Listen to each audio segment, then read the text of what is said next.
Hi friends, ഏവർക്കും master K അക്കാഡമിയുടെ മറ്റൊരു വീഡിയോയിലേക്ക് സ്വാഗതം. നമ്മൾ വരാൻ പോകുന്ന 10th പ്രിലിംസ് എക്സാമിനേഷന് വേണ്ടിയിട്ടുള്ള വളരെ റാപ്പിഡ് ആയിട്ടുള്ള ഒരു റിവിഷൻ ക്ലാസ് ആണ് ഇന്ന് നമ്മൾ കണ്ടക്ട് ചെയ്യുന്നത്.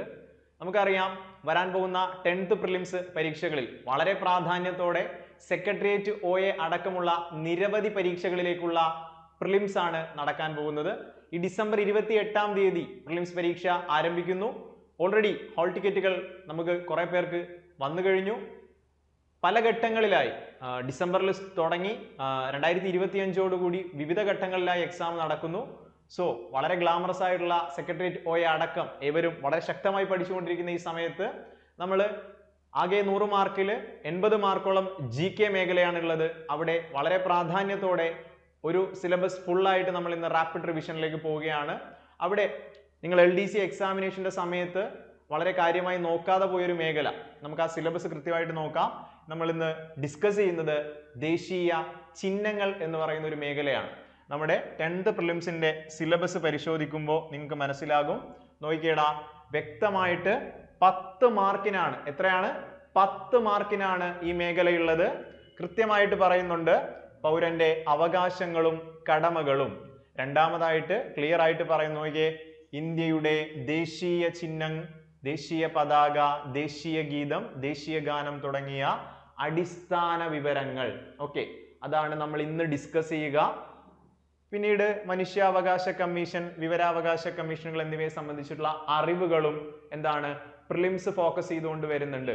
അപ്പോൾ കൃത്യമായിട്ട് പഠിച്ചോ, ഇവിടെ നിന്നുള്ള മാർക്ക് കളയരുത്. നമ്മൾ നേരെ പോവുകയാണ്, ശ്രദ്ധിച്ചിരിക്കുക. ഓക്കെ, അപ്പോൾ ആദ്യമായി സിലബസിൽ പറയുന്നത് പോലെ തന്നെ ദേശീയ പതാകയെ പറ്റിയാണ് നമ്മൾ പറയുന്നത്. ഓക്കെ, നമുക്ക് നോക്കാം എന്തൊക്കെയാണ് ഇവിടെ വരുന്നത്. ഒന്നാമതായി, ഇന്ത്യയുടെ ദേശീയ പതാകയുടെ മുകളിൽ കുങ്കുമം, നടുക്ക് വെള്ള, താഴെ പച്ച എന്നീ നിറങ്ങളും മധ്യഭാഗത്ത് നാവിക നീല നിറമുള്ള അശോക ചക്രവും ആലേഖനം ചെയ്തിട്ടുണ്ട്. അറിയാവുന്ന കാര്യമാണ്, മനസ്സിലേക്ക് എല്ലാവരുടെയും ആ പതാക വരണം. ഓക്കെ, നോക്കിയേടാ, ദേശീയ പതാകയിലെ കുങ്കുമ നിറം, ഏറ്റവും ടോപ്പിലുള്ള കുങ്കുമ നിറം എക്സാമിന് ചോദിച്ചിട്ടുണ്ട്. ഓരോ നിറവും എന്തിനെ റെപ്രസെന്റ് ചെയ്യുന്നു, എന്തിനെ പ്രതിനിധാനം ചെയ്യുന്നു, കൃത്യമായിട്ട് ഡിഫൈൻ ചെയ്യുന്നുണ്ട്. കൃത്യമായിട്ട് ഡിഫൈൻ ചെയ്യുന്നുണ്ടെന്ന് തന്നെ പഠിച്ചോളുക. അപ്പൊ വ്യക്തമായിട്ട് പഠിച്ചേടാ, കുങ്കുമ നിറമാണെങ്കിൽ എന്താണ് പറയുന്നത്? ത്യാഗം, ധീരത. ത്യാഗം, ധീരത ആണ്. ഓക്കെ, ഇനി നോക്കിയേ, ദേശീയ പതാകയിലെ വെള്ള നിറം. വെള്ള നിറം എന്ന് പറയുമ്പോൾ തന്നെ മനസ്സിലേക്ക് ഒരു സമാധാനം വരുന്നുണ്ടല്ലേ? ഓക്കെ, സത്യവും സമാധാനവുമാണ്. സത്യവും സമാധാനവുമാണ്. നമുക്ക് മുന്നോട്ടേക്ക് നോക്കാം, എന്താണ് ഇവിടെ പറയുന്നത്. നോക്കിയേ, ക്ലിയർ ആയിട്ട് ശ്രദ്ധിച്ചേടാ, ശ്രദ്ധിച്ചേ. ദേശീയ പതാകയിലെ പച്ച നിറം, ഏറ്റവും താഴെയുള്ള പച്ച നിറം സൂചിപ്പിക്കുന്നത് സമൃദ്ധി, സംസ്കാരം എന്നിവയാണ്. അപ്പൊ ക്ലിയർ ആണ്, വ്യക്തമായിട്ട് നമ്മൾ പഠിച്ചു. കുങ്കുമമാണെങ്കിലോ ധീരതയാണല്ലേ? ധീരതയാണ്. ഓക്കെ, ക്ലിയർ ആണ്. വെള്ളയാണെങ്കിൽ സമാധാനവും സത്യസന്ധതയുമാണ്. ഓക്കെ, പച്ചയാണെങ്കിൽ സമൃദ്ധിയും സംസ്കാരവുമാണ്. ക്ലിയർ ആയിട്ട് ശ്രദ്ധിക്കുക, ഫുൾ ആയിട്ട് കോൺസെൻട്രേറ്റ് ചെയ്തേ. ദേശീയ പതാകയിലെ നിറങ്ങൾക്ക് വ്യാഖ്യാനം നൽകിയത് ആരാണ്? ആരാണ് എടാ? കൃത്യമായിട്ട് പഠിച്ചോ. നമ്മുടെ ആദ്യത്തെ ആരാണ്? ആദ്യത്തെ ഉപരാഷ്ട്രപതിയായിരുന്ന, പിന്നീട് രാഷ്ട്രപതിയായ doctor S Radhakrishnan. Doctor S രാധാകൃഷ്ണനാണ് എന്ത് ചെയ്തത്? ദേശീയ പതാകയുടെ ഈ നിറങ്ങളെ വ്യാഖ്യാനിച്ചത്. കൃത്യമായിട്ട് പഠിച്ചോണേ. മുന്നോട്ട് പോകുന്നു. ദേശീയ പതാകയുടെ ആകൃതി. ദേശീയ പതാകയുടെ ആകൃതി ചോദിക്കുകയാണെങ്കിൽ നമുക്ക് നോക്കാം, എന്താണ് ദേശീയ പതാകയുടെ ആകൃതി? ദീർഘ ചതുരാകൃതിയാണ്. ദീർഘചതുരാകൃതിയാണ്. ഇനി 1931 മുതൽ ഭരണഘടനാ നിർമ്മാണ സമിതി ദേശീയ പതാക അംഗീകരിക്കുന്നത് വരെ പതാകയുടെ മധ്യഭാഗത്ത് അശോക ചക്രത്തിന് പകരം എന്താണ് ഉണ്ടായിരുന്നത്? ചർക്കയായിരുന്നു ഉണ്ടായിരുന്നത്. മനസ്സിലാലോചിക്ക്, കൃത്യമായിട്ട് പഠിച്ചേ. ഞാൻ എന്തുവാ പറയുന്നത്? 1931 മുതൽ ഭരണഘടനാ നിർമ്മാണ സമിതി നമ്മുടെ പതാകയെ അംഗീകരിക്കുന്നത് വരെയുള്ള സമയം. ഓക്കെ, അതുവരെ എന്താണ്? അശോക ചക്രമല്ല, മറിച്ച് എന്താണ്? നിങ്ങൾക്ക് അറിയാം, വ്യക്തമാണ്, ചർക്കയായിരുന്നു ഉണ്ടായിരുന്നത്. മുന്നോട്ടേക്ക് വരുമ്പോ കൃത്യമാണ്. നോക്കിക്കേ, എപ്പോഴും എക്സാമുകൾക്ക് ചോദിക്കുന്നതാണ് നടുവിലുള്ള അശോക ചക്രത്തെ പറ്റിയുള്ള ചോദ്യങ്ങൾ. ശ്രദ്ധിച്ചോ. ദേശീയ പതാകയുടെ മധ്യത്തിലുള്ള അശോക ചക്രം സ്വീകരിച്ചിരിക്കുന്നത് ഉത്തർപ്രദേശിലെ സാരാനാഥിലെ അശോക സ്തംഭത്തിൽ നിന്നാണ്. എടാ കൃത്യമായിട്ട് പഠിച്ചോ. എന്താ പറഞ്ഞത്? അശോക ചക്രം സ്വീകരിച്ചിരിക്കുന്നത് ഉത്തർപ്രദേശിലെ സാരാനാഥിലെ ക്ഷേത്രത്തിൽ നിന്നാണ്. ഓക്കെ, വ്യക്തമാണ്. നോക്കിയേ, ഇനി എപ്പോഴും ചോദിക്കുന്ന ബേസ് ചോദ്യമാണ് അശോക ചക്രത്തിലെ ആരക്കാലുകളുടെ എണ്ണം 24 ആരക്കാലുകളാണുള്ളത്. വ്യക്തമായിട്ട് പഠിക്കുക. ഇനി ബുദ്ധമതം അനുശാസിക്കുന്ന 12 ധർമ്മങ്ങൾ. എടാ ബുദ്ധിസം ഉണ്ടല്ലേ, ബുദ്ധമതം അനുശാസിക്കുന്ന 12 ധർമ്മങ്ങളുടെ എന്താണ് മുന്നോട്ടും പിന്നോട്ടുമുള്ള പ്രയാണങ്ങളെയാണ് 24 ആരക്കാലുകൾ കൊണ്ട് അർത്ഥമാക്കുന്നത്. അപ്പൊ ഇങ്ങനെ ഒരു കാര്യം കൂടെ ഉണ്ട് കേട്ടോ. അപ്പൊ നമ്മൾ കാണുന്ന ദേശീയ പതാകയുടെ നടുവിലുള്ള ആ നീല നിറത്തിലുള്ള എന്താണ് അശോക ചക്രം ഉണ്ടല്ലേ, അതിന് 24 ആരക്കാലുകൾ ഉണ്ട്. അത് ഇങ്ങനൊരു ഐഡിയോളജി കൂടെ അതിന്റെ പിന്നിലുണ്ടെന്ന് മനസ്സിലാക്കിക്കേ. 12 ധർമ്മങ്ങൾ ബുദ്ധിസത്തിലെ അതിന്റെ മുന്നോട്ടും പിന്നോട്ടുമുള്ള ആ ഒരു പ്രയാണങ്ങളെ കൂടി അത് പ്രതിനിധാനം ചെയ്യുന്നു എന്ന് പറഞ്ഞാൽ പ്രസ്താവന ശരിയാണ്. ക്ലിയർ ആണേ. മുന്നോട്ട് പോകുമ്പോ അശോക ചക്രത്തെ ധർമ്മചക്രം എന്നും വിളിക്കുന്നു. ഓക്കെ, നമ്മൾ അശോക ചക്രത്തെ ധർമ്മചക്രം എന്നുകൂടി വിളിക്കുന്നു. ശരിയാണ്, ക്ലിയർ ആണ്. ഓക്കെ, മുന്നോട്ട് വരാം. എന്താണ് ഇനി പറയുന്നത്? ഓക്കെ, ദേശീയ പതാകയുടെ നീളവും വീതിയും തമ്മിലുള്ള അനുപാതം. മിക്ക പരീക്ഷകൾക്കും നിങ്ങൾ പ്രീവിയസ് ചോദ്യങ്ങൾ എടുത്ത് പരിശോധിക്കുക. നമുക്കറിയാം ദേശീയ പതാകയുടെ അനുപാതം എങ്ങനെയാണ്? നീളവും വീതിയും തമ്മിലുള്ള അനുപാതം 3:2 ആണല്ലേ. കൃത്യമായിട്ട് പഠിച്ചു. 3:2 ആണ്. അപ്പൊ ചില പരീക്ഷയ്ക്ക് PSC നമ്മളെ കുഴപ്പിക്കാൻ വേണ്ടി ചോദിക്കും വീതിയും നീളവും തിരിച്ചിട്ട് ചോദിക്കും അല്ലേ. അപ്പോഴും തെറ്റേണ്ട കാര്യമില്ല. 3:2 നീളവും വീതിയുമാണ്. വീതിയും നീളവും ചോദിച്ചാൽ തിരിച്ചു പറയുക 2:3 ആണ്. കുഴപ്പിക്കല്ലേ, തെറ്റിക്കല്ലേ, ശ്രദ്ധിച്ചോ. ഫുള്ളായിട്ട് കോൺസെൻട്രേറ്റ് ചെയ്തേ. സ്വതന്ത്ര ഇന്ത്യയുടെ പതാക തിരഞ്ഞെടുക്കാൻ ഭരണഘടനാ നിർമ്മാണ സഭ 1947 ജൂൺ 23 നിയോഗിച്ച അഡ് ഹോക്ക് കമ്മിറ്റിയുടെ തലവനായിരുന്നു ഡോക്ടർ രാജേന്ദ്ര പ്രസാദ്. എടാ ക്ലിയർ ആയിട്ട് പഠിച്ചേ. ഞാൻ എന്തോ പറയുന്നത്? സ്വതന്ത്ര ഇന്ത്യയുടെ പതാക തിരഞ്ഞെടുക്കാൻ ഭരണഘടനാ നിർമ്മാണ സഭ 1947 ജൂൺ 23 നിയോഗിച്ച അഡ് ഹോക്ക് കമ്മിറ്റിയുടെ തലവനായിരുന്നു ഡോക്ടർ രാജേന്ദ്ര പ്രസാദ് എന്നുകൂടി ഓർത്തു വെച്ചേടാ. ക്ലിയർ ആയിട്ട് ശ്രദ്ധിച്ചോ. ഇന്ത്യയിലെ വനിതകളുടെ ഉപഹാരമായി ദേശീയ പതാക ഭരണഘടനാ നിർമ്മാണ സഭയ്ക്ക് സമർപ്പിച്ച ഒരു വ്യക്തിയുണ്ട്. അത് ഹൻസ മേത്തയാണ്. ഓക്കെ, എന്തുവാ പറഞ്ഞത്? നല്ലൊരു പോയിന്റ് ആണ്. ഇന്ത്യയിലെ വനിതകളുടെ ഉപഹാരമായിട്ട് ദേശീയ പതാക നമ്മുടെ കോൺസ്റ്റിറ്റ്യൂവന്റ് അസംബ്ലിക്ക് സമർപ്പിച്ച വനിതയുടെ പേരാണ് ഹൻസ മേത്തയാണ്. ഓക്കെ, അഡ് ഹോക്ക് കമ്മിറ്റിയുടെ തലവൻ ഡോക്ടർ രാജേന്ദ്ര പ്രസാദ് ആണ്. 47 ജൂൺ 23 ആണ്. 3:2 ആണ് അനുപാതം. വ്യക്തമാണ് നിങ്ങൾക്ക്. മുന്നോട്ട് പോകുന്നു. ഇനി ഏറ്റവും കൂടുതൽ ഇവിടെ നിന്ന് ചോദിച്ചിട്ടുള്ള ചോദ്യം, ഏറ്റവും കൂടുതൽ തവണ ചോദിച്ച ചോദ്യം, ഭരണഘടനാ നിർമ്മാണ സഭയാണല്ലേ നമ്മുടെ ദേശീയ പതാകയെ അംഗീകരിച്ചത്. നമ്മുടെ കോൺസ്റ്റിറ്റ്യൂവന്റ് അസംബ്ലി ആണ്. എന്നാണ്? വ്യക്തമായിട്ട് പഠിച്ചോ. 47 ജൂലൈ 22 ആണല്ലേ. ഓക്കെ, 47 ജൂലൈ 22 ഇന്ത്യയുടെ ത്രിവർണ്ണ പതാകയെ നമ്മുടെ കോൺസ്റ്റിറ്റ്യൂവന്റ് അസംബ്ലി എന്ത് ചെയ്തടാ? അംഗീകരിച്ചു എന്നുകൂടി കൃത്യമായിട്ട് പഠിച്ചോ. നമുക്ക് നോക്കാം എന്താണ് ഇനി പറയുന്നതെന്ന്. ശ്രദ്ധിച്ചേ, ഫുള്ളായിട്ട് കോൺസെൻട്രേറ്റ് ചെയ്തേ. ഭരണഘടനാ നിർമ്മാണ സമിതിയിൽ പതാക കമ്മിറ്റിയുടെ അധ്യക്ഷനായിരുന്നു JB കൃപലാനി. പോയിന്റ് ശ്രദ്ധിക്ക്. നമ്മുടെ കോൺസ്റ്റിറ്റ്യൂവന്റ് അസംബ്ലിയിൽ പതാക നിർമ്മാണ സമിതിയിൽ പതാക കമ്മിറ്റിയുടെ അധ്യക്ഷൻ JB കൃപലാനി. ഈ വ്യക്തിയെ നിങ്ങൾക്ക് കൃത്യമായിട്ട് അറിയാം. ഇന്ത്യക്ക് സ്വാതന്ത്ര്യം കിട്ടുന്ന സമയത്ത് INC പ്രസിഡന്റ് ആയിരുന്ന JB കൃപലാനിയെ നിങ്ങൾക്ക് അറിയാം. ഭരണഘടനാ നിർമ്മാണ സമിതിയിൽ ആദ്യമായിട്ട് അഭിസംബോധന ചെയ്ത് സംസാരിച്ച JB കൃപലാനിയെ നിങ്ങൾക്ക് അറിയാം. അപ്പൊ വ്യക്തമായിട്ട് പഠിച്ചോ. ഇനി അടുത്ത പോയിന്റിലേക്ക് വാ. എപ്പോഴും ചോദിക്കുന്ന ഒരു ചോദ്യമാണല്ലേ. ഓക്കെ, ദേശീയ പതാകയുടെ മാതൃക തയ്യാറാക്കിയ വ്യക്തി പിംഗലി വെങ്കയ്യ. ഏത് പ്രദേശത്തു നിന്നുള്ള ആളാണെന്ന് എക്സാമിന് എപ്പോഴും ചോദിക്കും അല്ലേ. നമ്മുടെ ഒരു അയൽവാസിയാണെന്ന് പറയാം. ആന്ധ്രാപ്രദേശാണ്. അപ്പൊ നോക്കിക്കേ, ദേശീയ പതാകയുടെ മാതൃക തയ്യാറാക്കിയത് പിംഗലി വെങ്കയ്യ ആന്ധ്രാപ്രദേശാണ്. ആന്ധ്രാപ്രദേശാണ്. വ്യക്തമായിട്ട് പഠിക്കുക, തെറ്റിക്കേ ചെയ്യരുത്. ഉറപ്പ് ചോദ്യമാണ്, പ്രീവിയസ് ചോദ്യങ്ങളാണ്. ശ്രദ്ധിച്ചോണേ. മുന്നോട്ട് പോകുന്നു. ഫുള്ളായിട്ട് കോൺസെൻട്രേറ്റ് ചെയ്യ്.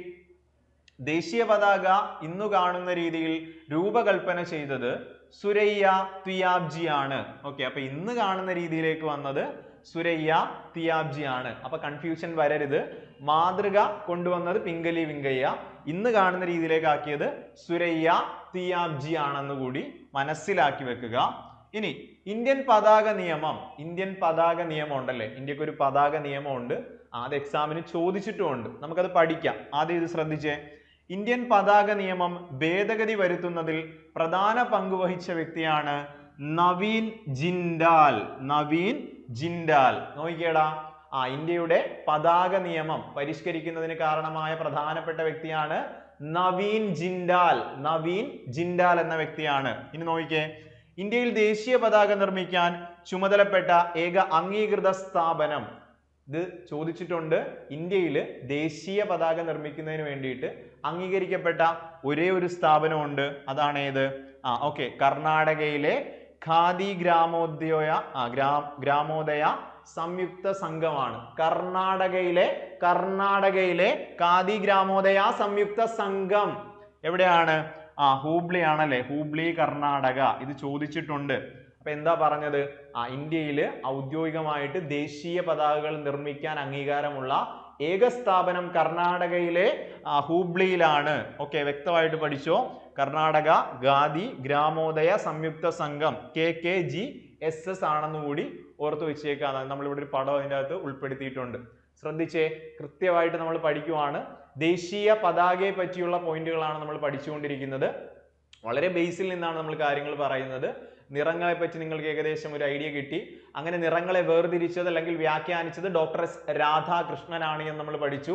നീളവും വീതിയും തമ്മിലുള്ള അനുപാതം 3:2 ആണ് എന്ന് നിങ്ങൾക്ക് മനസ്സിലായി. ഓക്കെ, നമ്മൾ പറഞ്ഞു എന്താണ്? പിംഗലി വെങ്കയ്യയാണ് ഇതിന്റെ മാതൃക കൊണ്ടുവന്ന വ്യക്തി. എന്നാൽ നിലവിൽ കാണുന്ന രീതിയിലേക്ക് ആക്കിയത് സുരയ്യ തിയാബ്ജി ആണ്. എന്നാൽ ഈ പതാക നിയമം എന്നൊരു നിയമമുണ്ട്. ആ നിയമം ഭേദഗതി ചെയ്യാൻ വളരെയധികം എഫേർട്ട് എടുത്ത ഒരു മനുഷ്യനുണ്ട്. അതാണ് ആര്? നമ്മുടെ നവീൻ ജിൻഡാൽ എന്ന് പറയുന്ന മനുഷ്യനാണ്. പിന്നീട് അവസാനമായി നമ്മൾ പറഞ്ഞു വെച്ചത് കർണാടകയിലെ ഗ്രാമോദയ എന്താണ്? സംയുക്ത സംഘത്തെ പറ്റിയാണ്. ഏക അംഗീകൃത നിർമ്മാണ ശാല കൂടിയാണ് എന്ന് നമ്മൾ പഠിച്ചു. വ്യക്തമാണ്. മുന്നോട്ട് പോവുകയാണ്, ശ്രദ്ധിച്ചോളുക. കർണാടക ഖാദി ഗ്രാമോദയ സംയുക്ത സംഘത്തിന്റെ ആദ്യ ചെയർമാനായിരുന്നു വെങ്കടേഷ് മെഡാവി. ഓക്കെ, കർണാടക ഖാദി ഗ്രാമോദയ സംയുക്ത സംഘം രൂപവൽക്കരിച്ച വർഷം നമുക്ക് ഓർക്കാൻ എളുപ്പമാണ്. കേരള പിറവിയുടെ ഡേറ്റ് ഓർക്കാം. 56 ആണെങ്കിൽ ഇവിടെ 57 നവംബർ 1-ാം തീയതി. ഓക്കെ, ക്ലിയർ ആയിട്ട് പഠിക്കുക. 57 നവംബർ 1-ാം തീയതിയാണ്. ഇനി നോക്കിക്കേടാ, ഇന്ത്യയുടെ ദേശീയ പതാക ബഹിരാകാശത്ത് എത്തിച്ച പേടകം, അങ്ങ് സ്പേസിലേക്ക് എത്തിച്ച പേടകമാണ് അമേരിക്കയുടെ അപ്പോളോ 15 ആണ്. കൃത്യമായിട്ട് പഠിച്ചേ. എന്തുവാ ചോദ്യം? അമേരിക്കയുടെ അപ്പോളോ 15 ആണ് നമ്മുടെ ഇന്ത്യയുടെ ദേശീയ പതാക ബഹിരാകാശത്തേക്ക് എത്തിച്ചത്. ക്ലിയർ ആണ്. മുന്നോട്ട് പോകുന്നു. ശ്രദ്ധിച്ചോ. ഫുള്ളായിട്ട് കോൺസെൻട്രേറ്റ് ചെയ്തേ. നമുക്ക് റിവൈസ് ചെയ്യാനുള്ള സമയമുണ്ട്. ശ്രദ്ധിച്ചോ. നിലവിൽ ഇന്ത്യയിൽ ഏറ്റവും ഉയരത്തിൽ ദേശീയ പതാക സ്ഥാപിച്ചിരിക്കുന്ന സ്ഥലമാണ് കർണാടകയിലെ ഹോസ്പോട്ട് എന്ന് പറയുന്നത്. ഹോസ്പേട്ട്. ഓക്കെ, ഹോട്ട്സ്പോട്ട് എന്ന് പറയുന്ന പോലെയാണല്ലേ, നമ്മുടെ ഫോണിലൊക്കെയുള്ള ഹോട്ട്സ്പോട്ട് എന്ന് പറയുന്ന പോലെയാണ് ഹോസ്പേട്ട്, കർണാടക. അപ്പൊ ഇന്ത്യയിൽ നിലവിൽ ഏറ്റവും ഉയരത്തിൽ പതാകയുള്ളത് കർണാടകയിലെ ഹോസ്പേട്ടിലാണ്. അപ്പൊ ശ്രദ്ധിച്ചോ. കേരളത്തിലെ ഏറ്റവും ഉയരത്തിലുള്ള ദേശീയ പതാക സ്ഥാപിച്ചിരിക്കുന്ന സ്ഥലമാണ് കനകക്കുന്ന്, തിരുവനന്തപുരം. അപ്പൊ ഒരു കുന്നിന്റെ മുകളിലാണെന്ന് ഓർക്കുക. നമ്മുടെ സ്വന്തം കനകക്കുന്ന്, തിരുവനന്തപുരം. നമ്മുടെ കേരളത്തിലെ ഏറ്റവും ഉയരത്തിലുള്ളത് തിരുവനന്തപുരത്തെ കനകക്കുന്നിലാണ്. ഇനി സ്വാതന്ത്ര്യത്തിന് ശേഷം ആദ്യമായി ദേശീയ പതാക ഉയർത്തിയത് നമ്മുടെ ജവഹർലാൽ നെഹ്റു ചെങ്കോട്ടയിലാണല്ലേ. ചെങ്കോട്ടയിലാണ് ജവഹർലാൽ നെഹ്റു ആണ്. സ്വതന്ത്ര ദിനത്തിൽ ചെങ്കോട്ടയിൽ ദേശീയ പതാക ഉയർത്തുന്നത് പ്രധാനമന്ത്രിയാണ്. അതൊരു ബേസിക് നോളജ് ആണ്. ശ്രദ്ധിച്ചേടാ. നമ്മുടെ സ്വാതന്ത്ര്യ ദിനം ഓഗസ്റ്റ് 15-ാം തീയതി എല്ലാ വർഷവും പതാക ഉയർത്തുന്നത് ആരായിരിക്കും? പ്രധാനമന്ത്രി ആയിരിക്കും. അത് നമ്മുടെ റെഡ് ഫോർട്ടിലാണ്, ചെങ്കോട്ടയിലാണ്. അതേസമയം നമ്മുടെ റിപ്പബ്ലിക് ദിനത്തില് പതാക ഉയർത്തുന്നത് ആരായിരിക്കും? പ്രസിഡന്റ് ആയിരിക്കും അല്ലെ. അതെവിടെയാണ്? രാജ്പത്ത് എന്ന് മുമ്പ് അറിയപ്പെട്ട കർത്തവ്യ പത്ത് എന്ന സ്ഥലത്താണ്. വ്യക്തമാണ് നിങ്ങൾക്ക്? നോയിക്കോ. ഇനി എന്താ പറയുന്നേ? അതേ കാര്യമാണ് ഇവിടെ റിപ്പീറ്റ് ചെയ്യുന്നത്. അത് പ്രീവിയസ് ആയിട്ട് ചോദിച്ചിട്ടുണ്ട് കേട്ടോ. കർത്തവ്യ പത്ത് എന്ന് ഇപ്പൊ പുതിയതായി പേര് മാറ്റിയത് പഴയ രാജ്പത്ത് എന്ന സ്ഥലത്തെയാണ്. ഇനി ത്രിവർണ പതാക രാജ്യത്തിന്റെ പതാകയായി അംഗീകരിച്ച കോൺഗ്രസ് സമ്മേളനം കൃത്യമായിട്ട് പഠിച്ചേ. നമ്മൾ നേരത്തെ പഠിച്ചൊരു പോയിന്റ് ഉണ്ട്. കോൺസ്റ്റിറ്റ്യൂവന്റ് അസംബ്ലി എപ്പോഴും എക്സാമിന് ചോദിക്കുന്ന ഒരു പോയിന്റ് ഏതാണ്? ഭരണഘടനാ നിർമ്മാണ സഭ ഇന്ത്യയുടെ ദേശീയ പതാക അംഗീകരിച്ച ഡേറ്റ്, മാസം, വർഷം 47 ജൂലൈ 22 അതേസമയം ഇങ്ങനെയാണ് ചോദ്യമെങ്കിൽ നിങ്ങൾ കൃത്യമായിട്ട് പഠിച്ചോണം. 1931 കറാച്ചി സമ്മേളനം അധ്യക്ഷൻ സർദാർ വല്ലഭായ് പട്ടേലാണ്. അപ്പൊ INC അംഗീകരിച്ചത് 31 കറാച്ചി സമ്മേളനത്തിലാണ്. ദേശീയ പ്രസ്ഥാനത്തിന് പൊതുവായി ഒരു പതാക വേണമെന്നും സ്വയം പര്യാപ്തതയുടെ പ്രതീകമായി ചർക്ക അതിൽ വേണമെന്നും ഗാന്ധിജിയോട് നിർദ്ദേശിച്ചത് ലാല ഹൻസ്രാജ് എന്ന വ്യക്തിയാണ്. ഞാൻ ഓൾറെഡി നിങ്ങളോട് പറഞ്ഞു, ഒരു 31 തൊട്ട് നമ്മുടെ കോൺസ്റ്റിറ്റ്യൂന്റ് അസംബ്ലി അംഗീകരിക്കുന്ന സമയം വരെ ത്രിവർണ പതാകയിൽ അശോക ചക്രമായിരുന്നില്ല, ചർക്കയായിരുന്നു ഉണ്ടായിരുന്നത്. ചർക്കയുള്ള കൊടി നിങ്ങൾ കണ്ടിട്ടുണ്ടാവും. ഓക്കെ, അപ്പൊ അങ്ങനെ വേണമെന്ന് പറഞ്ഞ ആളാണ് ലാല ഹൻസ്രാജ്. ലാല ഹൻസ്രാജ് എന്ന് ഓർത്തു വെക്കുക. ഇനി ദേശീയ പ്രസ്ഥാനത്തിന് പൊതുവായി ഒരു പതാക വേണമെന്ന ആശയം ആദ്യമായി അവതരിപ്പിച്ച വ്യക്തിയാണ് ഗിരീഷ് ചന്ദ്ര ബോസ്. ഗിരീഷ് ചന്ദ്ര ബോസ് ആണ്. 1883 ലാഹോറിലാണ് അദ്ദേഹം ഇങ്ങനെ ഒരു ആവശ്യം മുന്നോട്ട് വെച്ചത്. അപ്പം മാറിപ്പോരുത്, ക്ലിയർ ആയിട്ട് പഠിച്ചോളുക. INC അംഗീകരിച്ചത് 31 കറാച്ചി സമ്മേളനത്തിലാണ്. ഈ നടുവിലായിട്ട് ചർക്ക വേണമെന്ന് ആവശ്യപ്പെട്ടത് ലാല ഹൻസ്രാജ് ആണ്. എന്നാൽ ദേശീയ പ്രസ്ഥാനത്തിന്റെ ഭാഗമായി പതാക വേണമെന്ന ആവശ്യം മുന്നോട്ട് വെച്ച വ്യക്തിയാണ് ഗിരീഷ് ചന്ദ്ര ബോസ്. 1883 ലാഹോറിൽ വെച്ചിട്ടാണെന്ന് ഒന്ന് ശ്രദ്ധിച്ചു വെക്കുക. ഓക്കെ, ഇനി മറ്റു ചില പതാകകളെ പറ്റിയാണ് നമ്മൾ പറയുന്നത്. അപ്പൊ ഇതുവരെയുള്ള കാര്യങ്ങൾ നിങ്ങൾക്ക് വ്യക്തമാണോ? നമുക്കൊന്ന് നോക്കാം. ക്ലിയർ ആയിട്ട് പഠിച്ചോ? എന്തൊക്കെ കാര്യങ്ങളാണ് നമ്മൾ പറഞ്ഞത്? ഓക്കെ, ക്ലിയർ ആയിട്ട് റിവൈസ് ചെയ്ത് പോണേടാ. വളരെ ഇമ്പോർട്ടൻ്റ് ആയിട്ടുള്ള ഭാഗമാണ്. നമ്മൾ ആദ്യമേ ക്ലിയർ ആയിട്ട് പഠിച്ചു. 3 നിറങ്ങളാണുള്ളതെന്ന് പറഞ്ഞു: കുങ്കുമം, വെള്ള, പച്ച. അപ്പൊ ഓരോന്നും കൃത്യമായിട്ട് നമ്മൾ പറഞ്ഞു. ഓക്കെ, ധീരത, ത്യാഗം, ധീരതയാണ്. വെള്ളയാണെങ്കിൽ സത്യം, സമാധാനമാണ്. പച്ചയാണെങ്കിൽ സമൃദ്ധി, സംസ്കാരമാണ്. അതേപോലെ ആകൃതി ദീർഘചതുരാകൃതി, ദീർഘചതുരാകൃതിയാണ്. അതുപോലെ മുമ്പ് ചർക്കയാണ് ഉണ്ടായിരുന്നത് നമുക്കറിയാം. ഇനി ശ്രദ്ധിച്ചു പഠിച്ചോളുക. അശോക ചക്രം എടുത്തത് ഉത്തർപ്രദേശിലെ സാരനാഥിലെ അശോക സ്തംഭത്തിൽ നിന്നാണ്. ആരക്കാലുകളുടെ എണ്ണം 24 ആണ്. 12 മുന്നോട്ടും പിന്നോട്ടുമുള്ള ബുദ്ധിസത്തിന്റെ പ്രയാണത്തെയാണ് നമ്മൾ അത് ഉദ്ദേശിച്ചതെന്ന് പഠിച്ചു. ധർമ്മചക്രം എന്നും ഇതിനെ വിളിക്കുന്നു. ക്ലിയർ ആയിട്ട് റിവൈസ് ചെയ്ത് പോ, മുന്നോട്ട് പോ, കൃത്യമായിട്ട് പഠിക്കുക. നീളം 3:2, 3:2. തിരിച്ചു ചോദിച്ചാലോ 2:3 എന്ന് പഠിക്കുക. വ്യക്തമാണ്. ഇനി നമ്മൾ പറഞ്ഞു ഇന്ത്യയുടെ പതാക തിരഞ്ഞെടുക്കുന്ന ഭരണഘടനാ നിർമ്മാണ സഭയുടെ കമ്മിറ്റിയിൽ അഡ്ഹോക്ക് കമ്മിറ്റിയിൽ ചെയർമാൻ ആയിരുന്നത് ഡോക്ടർ രാജേന്ദ്ര പ്രസാദ് ആണ്. വനിതകളുടെ ഉപഹാരമായിട്ട് നമ്മുടെ ദേശീയ പ്രസ്ഥാനത്തിലെ വനിതകളുടെ ഉപഹാരമായിട്ട് നമ്മുടെ കോൺസ്റ്റിറ്റ്യൂന്റ് അസംബ്ലിക്ക് പതാക എന്ത് ചെയ്തു? സമർപ്പിക്കുകയാണ് ചെയ്തത്. ഹൻസ മേത്തയെ ഓർത്ത് വെച്ചേക്കുക. ഇനി ഏറ്റവും കൂടുതൽ തവണ റിപ്പീറ്റ് ചെയ്ത ചോദ്യം 47 ജൂലൈ 22. 47 ജൂലൈ 22 കോൺസ്റ്റിറ്റ്യൂന്റ് അസംബ്ലി പതാകയെ അംഗീകരിച്ചത്. മുന്നോട്ട് വന്നപ്പോൾ നമുക്ക് മനസ്സിലായി കോൺസ്റ്റിറ്റ്യൂന്റ് അസംബ്ലിയിൽ നിർമ്മാണ സമിതിയിൽ പതാക കമ്മിറ്റിയുടെ അധ്യക്ഷൻ ഡോക്ടർ JB കൃപലാനി ആയിരുന്നു.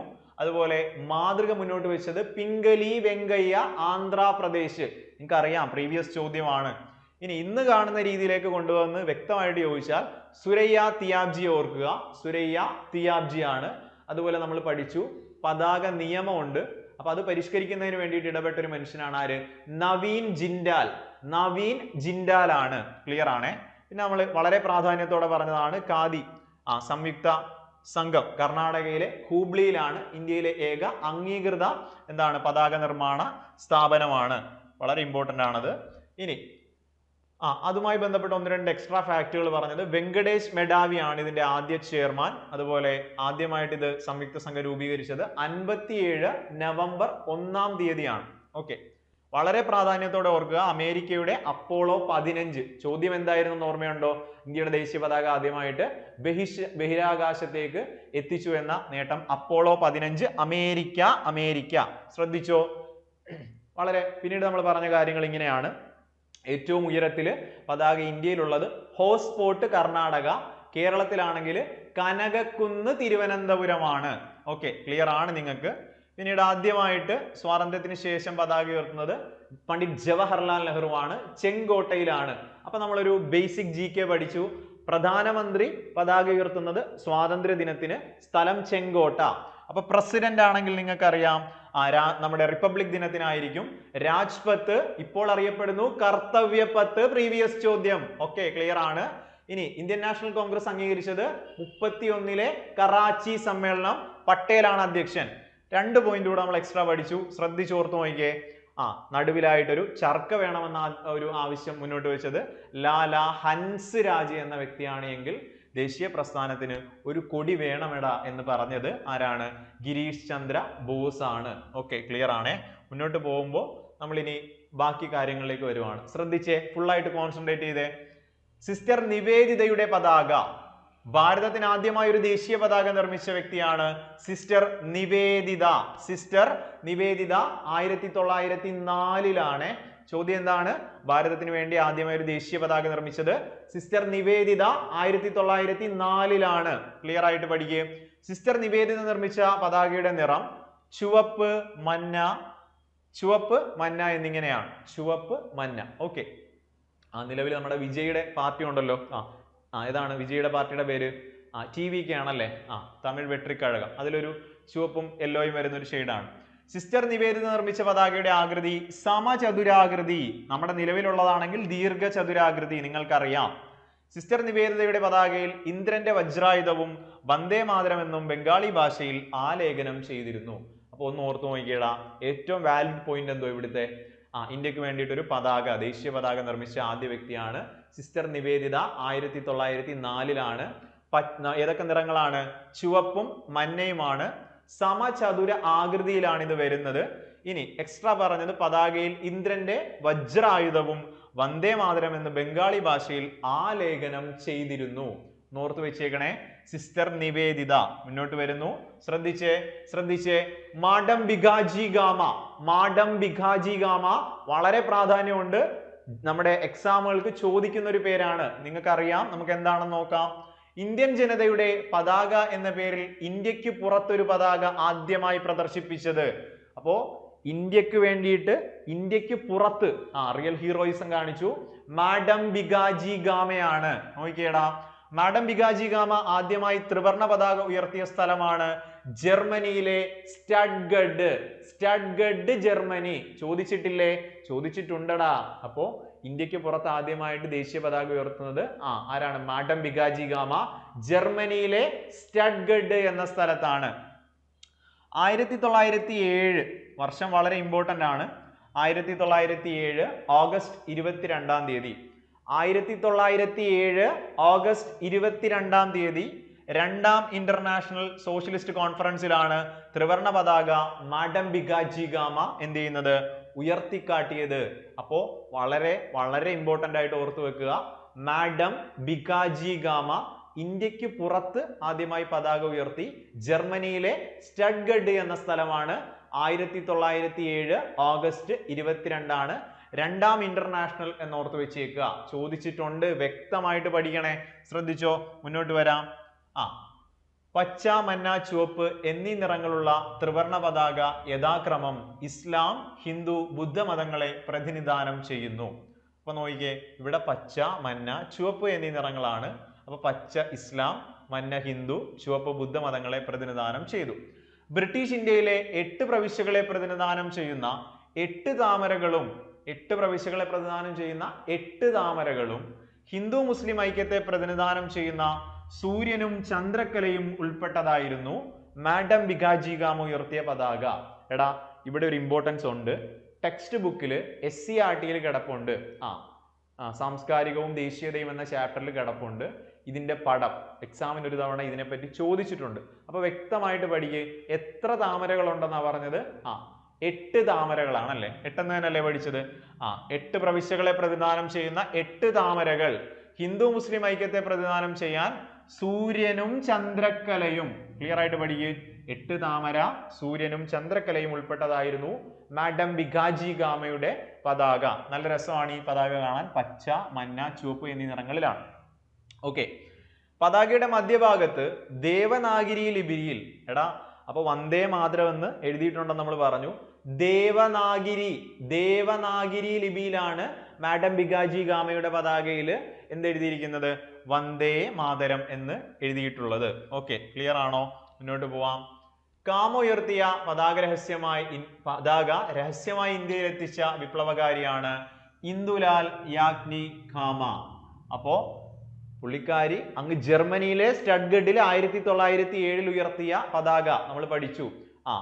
8 പ്രവിശ്യകളും 8 താമരകളും ഉൾക്കൊള്ളുന്ന ചന്ദ്രക്കലയും സൂര്യനുമുള്ള ദേവനാഗിരി ലിപിയിൽ എന്തെഴുതിയിരിക്കുന്നു? വന്ദേ മാതരം എന്ന് എഴുതിയിരിക്കുന്ന വിവിധ കളറുകൾ ഏതൊക്കെയായിരുന്നു? പച്ച, മഞ്ഞ, ചുവപ്പ് നിറങ്ങളിലുള്ള മാഡം ഭികാജി ഗാമയുടെ പതാക ഇന്ത്യയിലേക്ക് രഹസ്യമായിട്ട് എത്തിക്കുന്നു. ആരാണ്? ഇന്ദുലാൽ യാഗ്നി ഖാമ. ഇന്ദുലാൽ യാഗ്നി ഖാമയാണ്. നോക്കിക്കേ, ഉയർത്തിയ പതാക സൂക്ഷിച്ചിരിക്കുന്ന സ്ഥലം. അപ്പൊ ആ പതാക സൂക്ഷിച്ചു വെച്ചിട്ടുണ്ട്. വളരെ ചരിത്ര പ്രാധാന്യം ഉള്ളത് കൊണ്ട് അത് നമ്മൾ സൂക്ഷിച്ചു വെച്ചിരിക്കുന്നു. പൂനെയിലെ Maratha and Kesari library. Okay, Maratha Kesari എന്ന് നമ്മൾ പറയാറില്ലേ? ഓക്കെ, അപ്പൊ പൂനെയിലെ മറാത്ത കേസരി ലൈബ്രറിയിൽ എന്ത് ചെയ്തിട്ടുണ്ട്? മാഡം ഭികാജി ഗാമയുടെ ഈ പതാക സൂക്ഷിച്ചു വെച്ചിട്ടുണ്ട്. അപ്പൊ ശ്രദ്ധിച്ചോളൂ. മുകളിൽ ഇടതുവശത്തായി യൂണിയൻ ജാക്കും താഴെ 1917 ചന്ദ്രക്കലയും 7 നക്ഷത്രങ്ങളും ഉൾപ്പെട്ട പതാക നിർമ്മിച്ചത് ആരാണ് എന്ന് ചോദിച്ചിരിക്കുന്നു. അപ്പോൾ അടുത്തൊരു പോയിന്റ് ആണ്, ശ്രദ്ധിച്ചോ, ഞാൻ പറഞ്ഞുതരാം. നോക്കിക്കേ, മറ്റൊരു പതാകയെ പറ്റിയാണ്. അതായത് ബാലഗംഗാധര തിലക് ഉണ്ടല്ലോ, ഇന്ത്യൻ അസ്വസ്ഥതയുടെ പിതാവായിരുന്ന ബാലഗംഗാധര തിലക്. മുകളിൽ ഇടതുവശത്തായി യൂണിയൻ ജാക്ക്, നമുക്കറിയാം ബ്രിട്ടന്റെ ആ യൂണിയൻ ജാക്ക് പതാകയും താഴെ 1917 ചന്ദ്രക്കലയും 7 നക്ഷത്രങ്ങളും ഉൾപ്പെട്ട പതാക. ചന്ദ്രക്കലയുണ്ട്, 7 നക്ഷത്രങ്ങളും ഉൾപ്പെട്ട പതാക കൊണ്ടുവരുന്നത് ബാലഗംഗാധര തിലകാണെന്ന് ഓർത്തു വെച്ചേക്കുക. അപ്പൊ നമ്മൾ എന്തൊക്കെ കാര്യങ്ങളാണ് പറഞ്ഞു പോകുന്നത്? വിവിധങ്ങളായ പതാകകളുടെ ചരിത്രമാണ് പറയുന്നത്. ശ്രദ്ധിച്ചിരുന്നേടാ.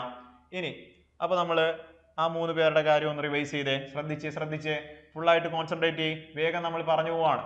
ഓക്കെ, സിസ്റ്റർ നിവേദിതയിലാണ് നമ്മൾ തുടങ്ങിയത്. ഭാരതത്തിന് ആദ്യമായി ഒരു ദേശീയ പതാക നിർമ്മിച്ചത് സിസ്റ്റർ നിവേദിതയാണ്. ക്ലിയർ ആണ്. ഇനി ചുവപ്പ്, മഞ്ഞ എന്നീ നിറങ്ങളാണ് ഉണ്ടായിരുന്നത്. സമചതുരാകൃതിയായിരുന്നു. പിന്നീട് നമ്മൾ പറഞ്ഞു ഇന്ദ്രന്റെ വജ്രായുധവുമുണ്ട്. വന്ദേ മാതരം എന്ന് ബംഗാളി ഭാഷയിൽ ആലേഖനം ചെയ്തിട്ടുമുണ്ട്. ക്ലിയർ ആയിട്ട് പഠിക്കുക, ശ്രദ്ധിച്ചേ.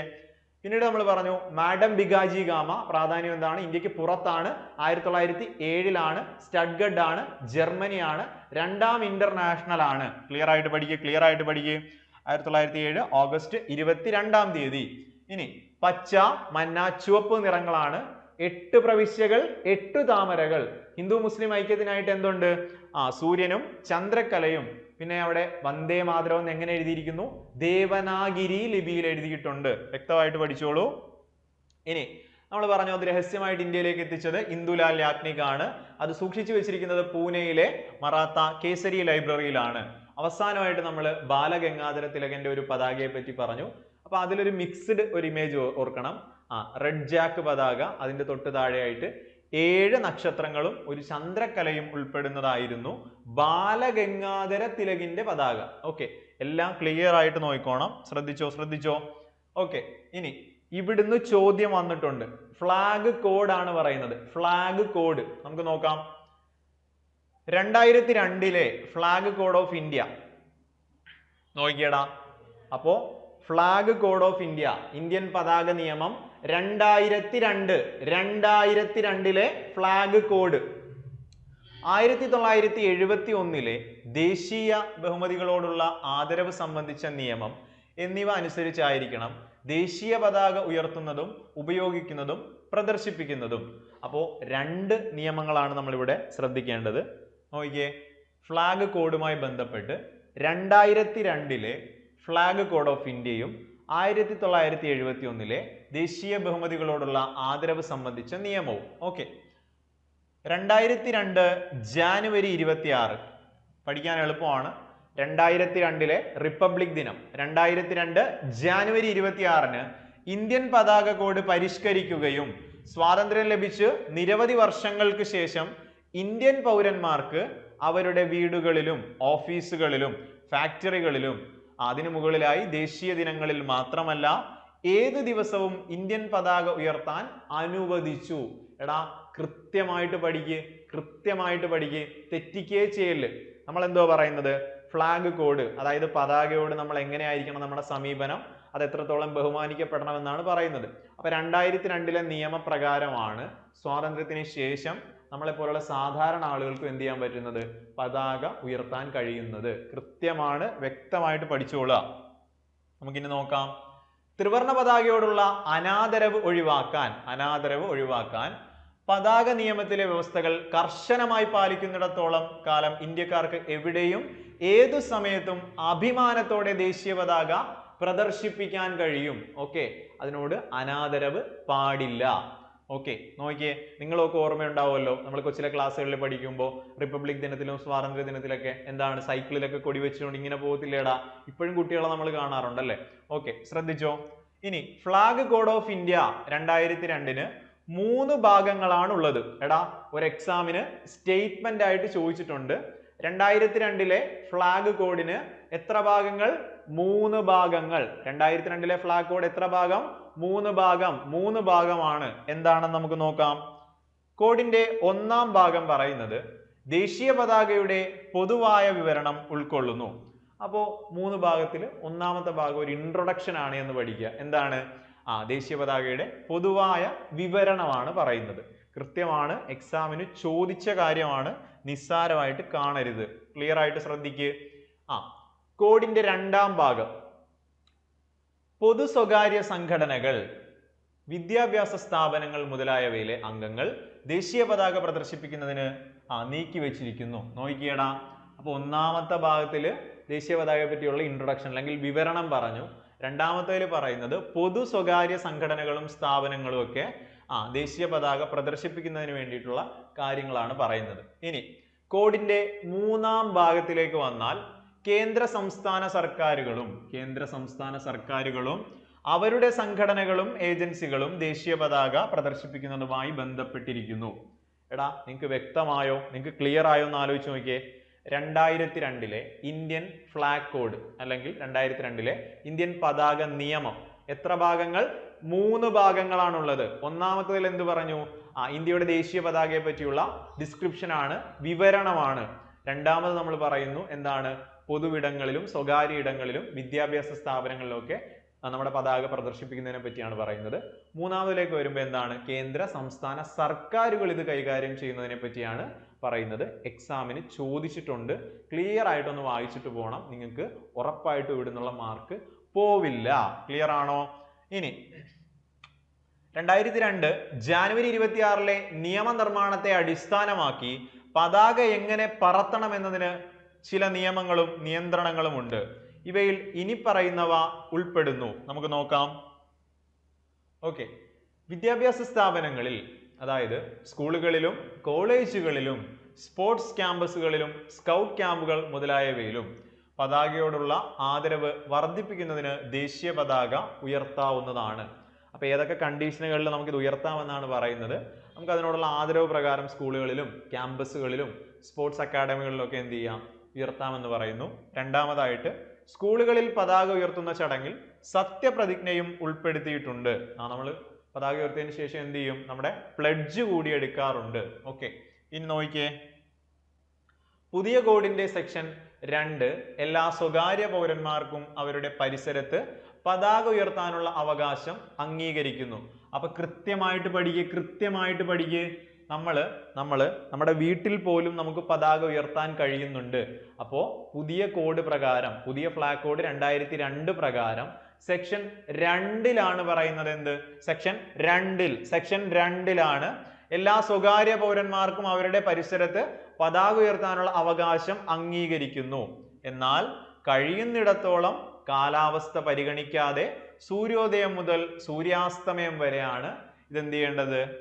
അതായത് പറക്കുക മീൻസ് കൊടി ഉയർത്തേണ്ടത്. അപ്പൊ വ്യക്തമാണ്, നമ്മൾ കേട്ടിട്ടുണ്ടാവും അല്ലെ, നമ്മളിപ്പോ ഒരു സ്കൂളിലൊക്കെ ഉയർത്തി കഴിഞ്ഞാലും വൈകുന്നേരമൊക്കെ ആകുമ്പോൾ എന്ത് ചെയ്യാറുണ്ട്, ആ കൊടി താഴേക്ക് വെച്ചിട്ട് എടുക്കാറുണ്ട്. അപ്പൊ അതിനോട് മാക്സിമം എന്ത് ചെയ്തിരിക്കണം, സൂര്യോദയം അതുപോലെ സൂര്യാസ്തമയങ്ങൾക്കിടയിൽ എന്ത് ചെയ്തിരിക്കണം, അത് കൊടി ഉയർത്തുകയും അതിനെ ഉപയോഗിക്കുകയും ചെയ്യുക എന്നാണ് നിയമം പറയുന്നത്. സെക്ഷൻ 2 പ്രാധാന്യത്തോടു കൂടി ഓർത്തു വെച്ചേക്കുക. വളരെ സാധാരണക്കാരായിട്ടുള്ള സ്വകാര്യ പൗരന്മാർക്കും എന്ത് ചെയ്യാൻ പറ്റുന്നുണ്ട്, പതാക ഉയർത്താൻ കഴിയുന്നു അവരവരുടെ പരിസരങ്ങളിൽ. ക്ലിയർ ആയിട്ട് നോക്കിയേ. സാമുദായിക നേട്ടങ്ങൾക്കോ വസ്ത്രധാരണത്തിനോ വസ്ത്രങ്ങൾക്കോ പതാക ഉപയോഗിക്കാനാവില്ല. നിങ്ങൾ കണ്ടിട്ടില്ലേടാ, നമ്മുടെ ഇൻഡിപെൻഡൻസ് ഡേയുടെ ഭാഗമായിട്ടൊക്കെ നമ്മൾ ഡ്രസ് കോഡുകളൊക്കെ ഉണ്ട്. പക്ഷെ അതിൽ നമ്മൾ എന്ത് ചെയ്യാൻ പാടില്ല, നമ്മുടെ പതാകയെ അപമാനിക്കുന്ന രീതിയിൽ ഇത് ഉപയോഗിക്കാൻ പാടില്ല. വാഹനങ്ങൾ, ട്രെയിനുകൾ, ബോട്ടുകൾ അല്ലെങ്കിൽ വിമാനങ്ങൾ എന്നിവയുടെ ഹുഡ് മുകൾ ഭാഗം വശങ്ങളിലോ പിൻഭാഗത്തോ ഇത് പൊതിയാൻ കഴിയില്ല. ഓക്കെ, അതൊന്ന് നോക്കിയേ, എന്തുവാ പറയുന്നത് നോക്കിയേടാ. നമ്മുടെ വാഹനങ്ങള്, ട്രെയിനുകൾ, ബോട്ടുകൾ അല്ലെങ്കിൽ വിമാനങ്ങൾ എന്നിവയുടെ ഹുഡ് മുകൾ ഭാഗം വശങ്ങളിലോ പിൻഭാഗത്തോ ഇത് പൊതിയാൻ കഴിയില്ല എന്നുകൂടി പറയുന്നു. കൂടാതെ പുഷ്പങ്ങളോ മാലകളോ ചിഹ്നങ്ങളോ ഉൾപ്പെടെയുള്ള ഒരു വസ്തുവും പതാകയിലോ മുകളിലോ സ്ഥാപിക്കാൻ പാടില്ല. നോക്കിയേ, അപ്പൊ നമ്മളൊക്കെ കൊടി ഉയർത്താൻ നേരത്ത് പതാകയിൽ നിന്ന് ഇങ്ങനെ പൂ വരുന്ന രീതിയിലൊക്കെ നമ്മൾ സെറ്റ് ചെയ്യാറുണ്ടല്ലേ. അപ്പൊ നിയമത്തിൽ എന്തുവാ പറയുന്നത് നോക്കിയേ, പുഷ്പങ്ങളോ മാലകളോ ചിഹ്നങ്ങളോ ഉൾപ്പെടെയുള്ള ഒരു വസ്തുവും പതാകയിലോ മുകളിലോ സ്ഥാപിക്കാൻ പാടില്ല. ത്രിവർണ പതാക ഒരു ഫെസ്റ്റൂൺ, റോസ്റ്റ് അല്ലെങ്കിൽ ബണ്ടിങ് ആയി ഉപയോഗിക്കാൻ കഴിയില്ല. എടാ, അത്രയും കർശനമായിട്ടാണ് നമ്മുടെ നിയമം എന്ത് ചെയ്യുന്നത്, പറയുന്നത്. ക്ലിയർ ആയിട്ട് ശ്രദ്ധിച്ചോണേ. ജനറൽ ആയിട്ട് ഇത് വായിച്ചാൽ നിങ്ങൾക്ക് കിട്ടണം. മുന്നോട്ട് പോകുമ്പോൾ 2002 January 26 flag code 2021 December 30 2022 July 19 ഭേദഗതി വരുത്തിയിരുന്നു. അപ്പൊ നോക്കിക്കേ കൃത്യമായിട്ട് പഠിക്കേ. 2002 ഫ്ലാഗ് കോഡ് 2021 2022 എന്ത് ചെയ്തു, അമെൻമെന്റ് ചെയ്തു എന്ന് പറഞ്ഞാൽ പ്രസ്താവന ശരിയാണ്. 2002 ഫ്ലാഗ് കോഡ് 2021 2022 ഭേദഗതി ചെയ്തു, ശരിയാണ്. നോക്കിക്കേ, പുതിയ ഭേദഗതി അനുസരിച്ച് പൊതുസ്ഥലത്തോ വീട്ടിലോ ഉയർത്തുന്ന പതാക രാത്രിയും പകലും പാറിക്കാം. അപ്പൊ നോക്കിക്കേ പ്രസ്താവന, നമ്മൾ ഇത് പഠിച്ചില്ലെങ്കിൽ ഇത് നമുക്ക് എന്തിപ്പോവും, തെറ്റിപ്പോകും എന്ന് ഓർക്കുക. അപ്പോ 2002 ഫ്ലാഗ് കോഡ് പ്രകാരമാണ് മാക്സിമം നേരത്തെ ഉയർത്തുക, നേരത്തെ അഴിക്കുക. 2021 2022 ഭേദഗതി പ്രകാരം കൃത്യമായിട്ട് പഠിക്കുക, രാത്രിയും പകലും എന്ത് ചെയ്യാം, ഇന്ത്യയുടെ പതാക പാറിക്കാൻ കഴിയും. ഓക്കെ, ക്ലിയർ ആണ്.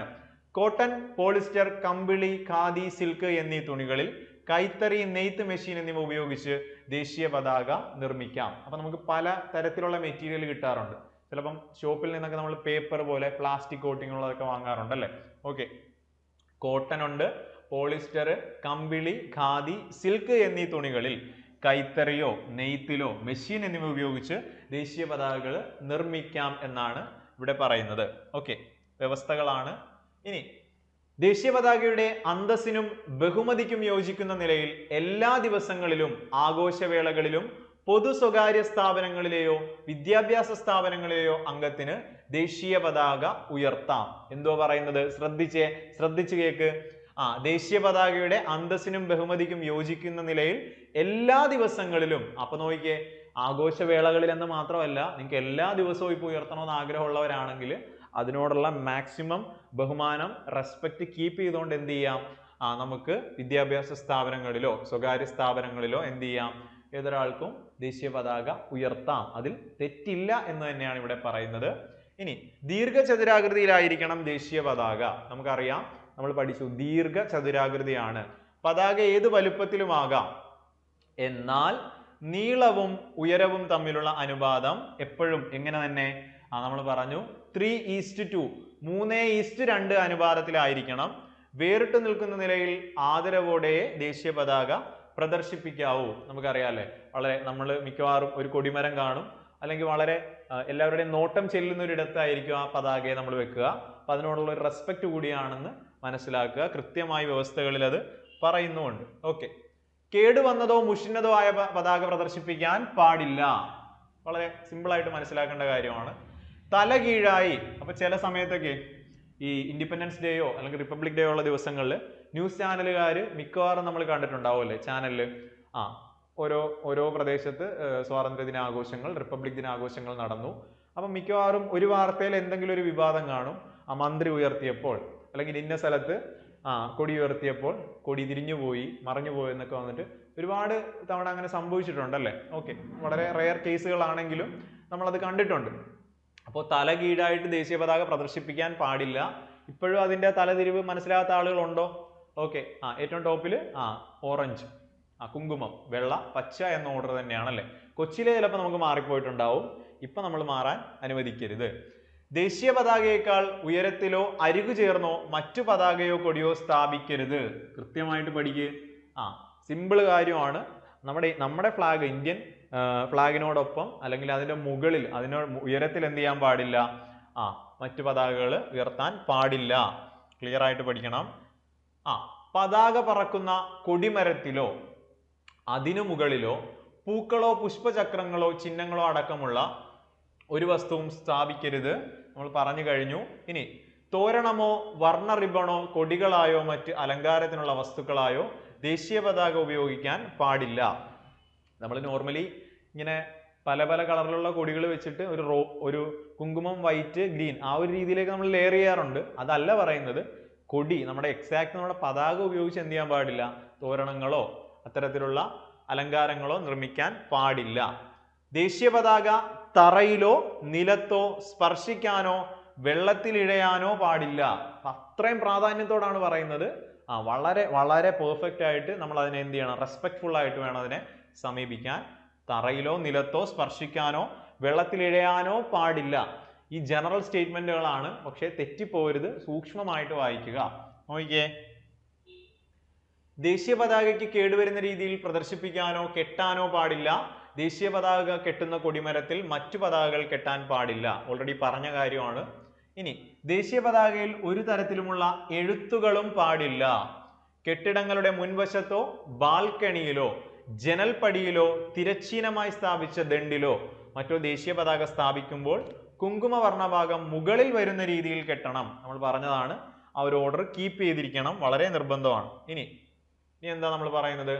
വളരെ ഇമ്പോർട്ടന്റ് ആയിട്ടുള്ള വിവിധങ്ങളായ സൈസുകളാണ് പറയുന്നത്. നമുക്ക് കൃത്യമായിട്ട് അതിന്റെ ഓരോന്നിന്റെ ഡെഫിനിഷനിലേക്ക് വരാം. നോക്കിക്കേ, കൃത്യമായിട്ട് പഠിക്കുക. ഏറ്റവും മെയിൻ ആയിട്ട് ഇതിന്റെ പ്രൊപ്പോർഷൻ എപ്പോഴും എങ്ങനെ തന്നെയായിരിക്കും? 3:2 ആണ്. 3:2 എന്ന പ്രൊപ്പോർഷൻ ആയിരിക്കും. പക്ഷെ ക്ലിയർ ആയിട്ട് ശ്രദ്ധിച്ചേടാ. ഓരോന്നിനും നമ്മൾ ഓരോന്നായിട്ട് പറയും. നോക്കിക്കേ, 450, 300 എന്ന റേഞ്ചിലാണ് VVIP വിമാനങ്ങളിൽ ഉപയോഗിക്കുന്നത്. അപ്പോൾ ഓൾമോസ്റ്റ് ഏറ്റവും കൂടിയതെന്ന് പറയാം 450, 300 ആണ്. എന്താണ്? VVIP. ഇത് നമ്മൾ വെട്ടുമ്പോൾ എന്ത് കിട്ടും? 3:2 എന്ന് നമുക്ക് ലഭിക്കണം. നോക്കിയേടാ, കൃത്യമായിട്ട് പഠിക്കുക. VVIP വിമാനങ്ങളിൽ 450:300 എന്നൊരു അനുപാതമാണ്. ഇനി പതാക മോട്ടോർ കാറുകളിൽ ഉപയോഗിക്കുന്നത് നമ്മൾ കണ്ടിട്ടുണ്ടല്ലേ, കാറുകളുടെ ഫ്രണ്ടിൽ ഉപയോഗിക്കുന്നത്. അത് 225, 150 ആണ്. എടാ, ഇത് എഴുതി പഠിച്ചോണം, എക്സാമിന് ചോദിച്ചിട്ടുണ്ട്. ഏറ്റവും ടോപ്പ് എന്തോ ഞാൻ പറഞ്ഞത്? 450, 300. അതെവിടെയാണ്? VVIP വിമാനങ്ങളാണ്. ഇനി അടുത്ത ശ്രദ്ധിച്ചേ, ഫുള്ളായിട്ട് ശ്രദ്ധിച്ചേ. 225, 150 ആണെങ്കിൽ മോട്ടോർ കാറുകളിൽ ഉപയോഗിക്കുന്നു. ഇനി പ്രീവിയസ് ആണ്. നമ്മുടെ ടേബിൾ ഉണ്ടല്ലോ, നമ്മുടെ പ്രധാനപ്പെട്ട ഓഫീസുകളിലൊക്കെ മേശപ്പുറത്ത് ഒരു പതാക കാണും. അതിന് പോലും അളവുണ്ട്. എന്താണ്? 150, 100 ആണ്. 150, 100 ആണ്. ഓക്കെ എടാ, പ്രീവിയസ് ചോദ്യമാണ്, നിസ്സാരമായിട്ട് കാണരുത്. ഇനിയിപ്പോൾ നിങ്ങൾക്ക് ഇത് എക്സാമിന് ഒരു ഓപ്ഷൻ ആയിട്ട് വന്നാലും നിങ്ങൾക്ക് എഴുതാൻ എളുപ്പമാണ്. 3:2 ആയിട്ട് ഇത് വരത്തുള്ളൂ. നമ്മൾ ഡിവൈഡ് ചെയ്ത് കട്ട് ചെയ്ത് വരുമ്പോൾ 3:2 എന്നുള്ളൊരു അനുപാതമായിരിക്കും ഇതിന് ഉണ്ടാവുക. അപ്പൊ കൃത്യമായിട്ട് പഠിക്കുക. VVIP വിമാനമാണെങ്കിൽ 450, 300 ആണ്. ഓക്കെ, ക്ലിയർ ആണ്. പിന്നീട് നമ്മൾ പറഞ്ഞ മോട്ടോർ കാറുകളിലാണെങ്കിൽ 225, 150 ആണ്. ഓക്കെ, ടേബിളുകളാണെങ്കിലോ, ടേബിളുകളിൽ ഉപയോഗിക്കുന്നതാണെങ്കിൽ 150, 100 ആണ്. ഓക്കെ, ഇത്രയും കാര്യങ്ങളാണ് നമ്മൾ ദേശീയ പതാകയുമായി ബന്ധപ്പെട്ട് പറഞ്ഞത്. ഓക്കെ, നമുക്ക് നോക്കാം. ഇനി വളരെ പ്രാധാന്യത്തോടു കൂടി നമ്മുടെ സിലബസിൽ ക്ലിയർ ആയിട്ട് പറയുന്ന മേഖലയാണ്. ദേശീയ മുദ്രയാണ്. ശ്രദ്ധിച്ചോ, ദേശീയ മുദ്രയുടെ ഒരു ചെറിയ പിക്ചർ ഇവിടെ കൊടുത്തിട്ടുണ്ട്. നമ്മുടെ രാജ്യത്തിന്റെ ഔദ്യോഗിക എഴുത്തുകളിൽ ഉപയോഗിക്കുന്ന പേപ്പറിന്റെ മുകളിലും ഇന്ത്യൻ കറൻസി നോട്ടുകളിലും ദേശീയ മുദ്ര ഉപയോഗിക്കാറുണ്ട്. നമ്മുടെ ഓരോ രൂപയുടെ നോട്ടിലും നമ്മുടെ നോട്ടുകളിലും അതുപോലെ നമ്മുടെ ദേശീയ മുദ്രകളിലും നമ്മുടെ പേപ്പറുകളിലുമാണ് ഇത് ഉപയോഗിക്കാറുള്ളത്. ഇന്ത്യയുടെ ദേശീയ മുദ്രയാണ് ആ ചിത്രത്തിൽ കാണുന്ന എന്താണ് സിംഹമുദ്ര അല്ലെങ്കിൽ the lion capital of Ashoka അല്ലെങ്കിൽ അശോക സ്തംഭത്തിൽ നിന്നും പകർത്തിയ സിംഹമുദ്രയാണ്. ഇന്ത്യയുടെ ദേശീയ ചിഹ്നം സിംഹമുദ്രയാണ്. ക്ലിയർ ആയിട്ട് പഠിച്ചോ. ഇനി പ്രീവിയസ് ചോദ്യം, ഇന്ത്യ റിപ്പബ്ലിക് ആയ അതേ ഡേറ്റിലാണ് 1950 ജാനുവരി 26-ാം തീയതിയാണ് എന്ത് ചെയ്യുന്നത്, ഭരണഘടനാ നിർമ്മാണ സമിതി ദേശീയ ചിഹ്നത്തെ അംഗീകരിക്കുന്നത്. അപ്പോ ദേശീയ ചിഹ്നം സിംഹമുദ്രയാണ്, ലയൺ ക്യാപിറ്റൽ ഓഫ് അശോകയാണ്. അംഗീകരിച്ചത് ഭരണഘടനാ നിർമ്മാണ സമിതിയാണ്. ഡേറ്റ് ചോദിച്ചാൽ 1950 ജാനുവരി 26 മുന്നോട്ട് പോവാം, ശ്രദ്ധിച്ചോ. ഓക്കെ, ഉത്തർപ്രദേശിലെ സാരാനാഥിലുള്ള അശോക സ്തംഭത്തിൽ നിന്നാണ് നമ്മുടെ ദേശീയ മുദ്ര പകർത്തിയിരിക്കുന്നത്. നമ്മൾ നേരത്തെ പറഞ്ഞല്ലേ, അശോക ചക്രത്തെ പറ്റി പറഞ്ഞപ്പോഴും അവിടെ നിന്ന് തന്നെയാണെന്ന് പഠിച്ചു. ഓക്കെ, സാരാനാഥ് സ്തംഭം പണികഴിപ്പിച്ച ഭരണാധികാരിയാണ് അശോക ചക്രവർത്തി. മനസ്സിലായി. ഇനി അശോക സ്തംഭത്തിൽ ആലേഖനം ചെയ്യപ്പെട്ടുള്ള മൃഗങ്ങൾ എക്സാമിന് ചോദിച്ചിട്ടുണ്ട്. സാറേ ഈ മൃഗങ്ങളെ ഞങ്ങൾ എങ്ങനെ പഠിക്കും? വളരെ സിമ്പിൾ ആണ്. നോക്കിയേ, നമ്മൾ ഇങ്ങനെ ഒരു കോഡിട്ടാണ് ഇത് പഠിക്കുക. നോക്കിയേടാ, ഹോൾ എന്ന് ഓർക്കണേ. എന്താണ് HOLE? നമ്മളിങ്ങനെ ദ്വാരം എന്നൊക്കെ പറയത്തില്ലേ, ഹോള്. നോക്കിയേ എടാ, H എന്ന് പറഞ്ഞാൽ എന്തുവാ, കുതിരയാണല്ലേ. അപ്പൊ എല്ലാവരും മനസ്സിലാലോചിക്കും ഒരു കുതിര വരുന്നത് ഹോഴ്സ് ആണ്. ഇനി O എന്താണ്, ഓക്സ് ഇല്ലേ, ഓക്സ് നമ്മൾ പഴയ എഞ്ചുവടിയിൽ ഓക്സ് എന്ന് പറഞ്ഞ് പഠിക്കത്തില്ലേ, കാളയാണല്ലേ, കാള. L എന്തുമായിരിക്കും, ലയൺ ആണേ. E ആണെങ്കിലോ എലഫന്റ് ആണേ. ഇനി കാണാതെ പഠിക്കണ്ട. ഇപ്പൊ എന്തോ നമ്മൾ പഠിച്ചത്, ഇന്ത്യയുടെ ദേശീയ മുദ്രയായ സിംഹമുദ്രയിലുള്ള മൃഗങ്ങളെ പഠിച്ചു. അപ്പോ കുതിരയുണ്ട്, കാളയുണ്ട്, സിംഹമുണ്ട്, ആനയുണ്ട്. കാണാതെ പഠിക്കുകയോ ചെയ്യല്, സിമ്പിൾ ആയിട്ട് ഈ കോഡ് ഒന്ന് മനസ്സിൽ ഉറപ്പിച്ചു വെക്കുക. ഇനി ധർമ്മചക്രം പതിച്ച പീഠത്തിൽ 4 സിംഹങ്ങൾ 4 ദിക്കിലേക്ക് തിരിഞ്ഞു നിൽക്കുന്ന രീതിയിലുള്ള അശോക സ്തംഭത്തിൽ 4ാമത്തെ സിംഹം ദൃശ്യമല്ല. നോക്കിക്കേ, കാരണം നമ്മൾ കാണുമ്പോൾ ആ ചിത്രം ഒന്നുകൂടെ ഞാൻ കാണിക്കാം. നമ്മൾ നേരെ കാണുമ്പോൾ ആ ചിത്രത്തിൽ എത്രയേ ഉള്ളൂ, 3 എണ്ണേ ഉള്ളൂ. അതിന്റെ പുറകിൽ ഒരു സിംഹം കൂടി ഉണ്ട്. മുഴുവൻ എത്ര സിംഹം, 4 സിംഹമാണ് ചിഹ്നത്തിലുള്ളത്.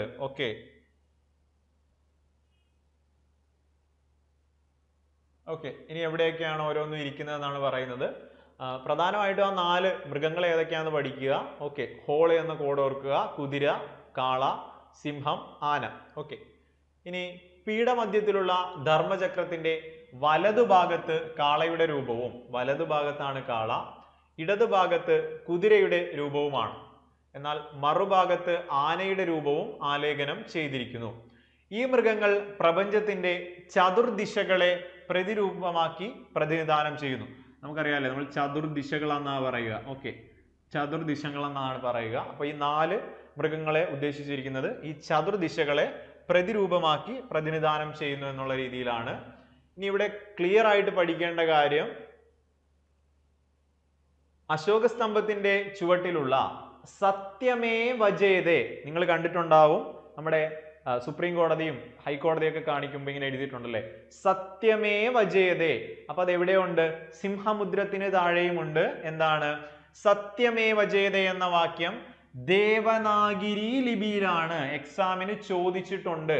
അപ്പൊ നോക്കിയേ, സത്യമേവ ജയതേ ദേവനാഗിരി ലിപിയിലാണ് സത്യമേവ ജയതേ എന്ന വാക്യം മുണ്ടക ഉപനിഷത്തിൽ നിന്നാണ് എടുത്തിട്ടുള്ളത്. ഓക്കെ, അപ്പൊ ലിപി ചോദിച്ചാൽ ദേവനാഗിരി, ഉപനിഷത്ത് ചോദിച്ചാൽ മുണ്ടകോപനിഷത്താണ്.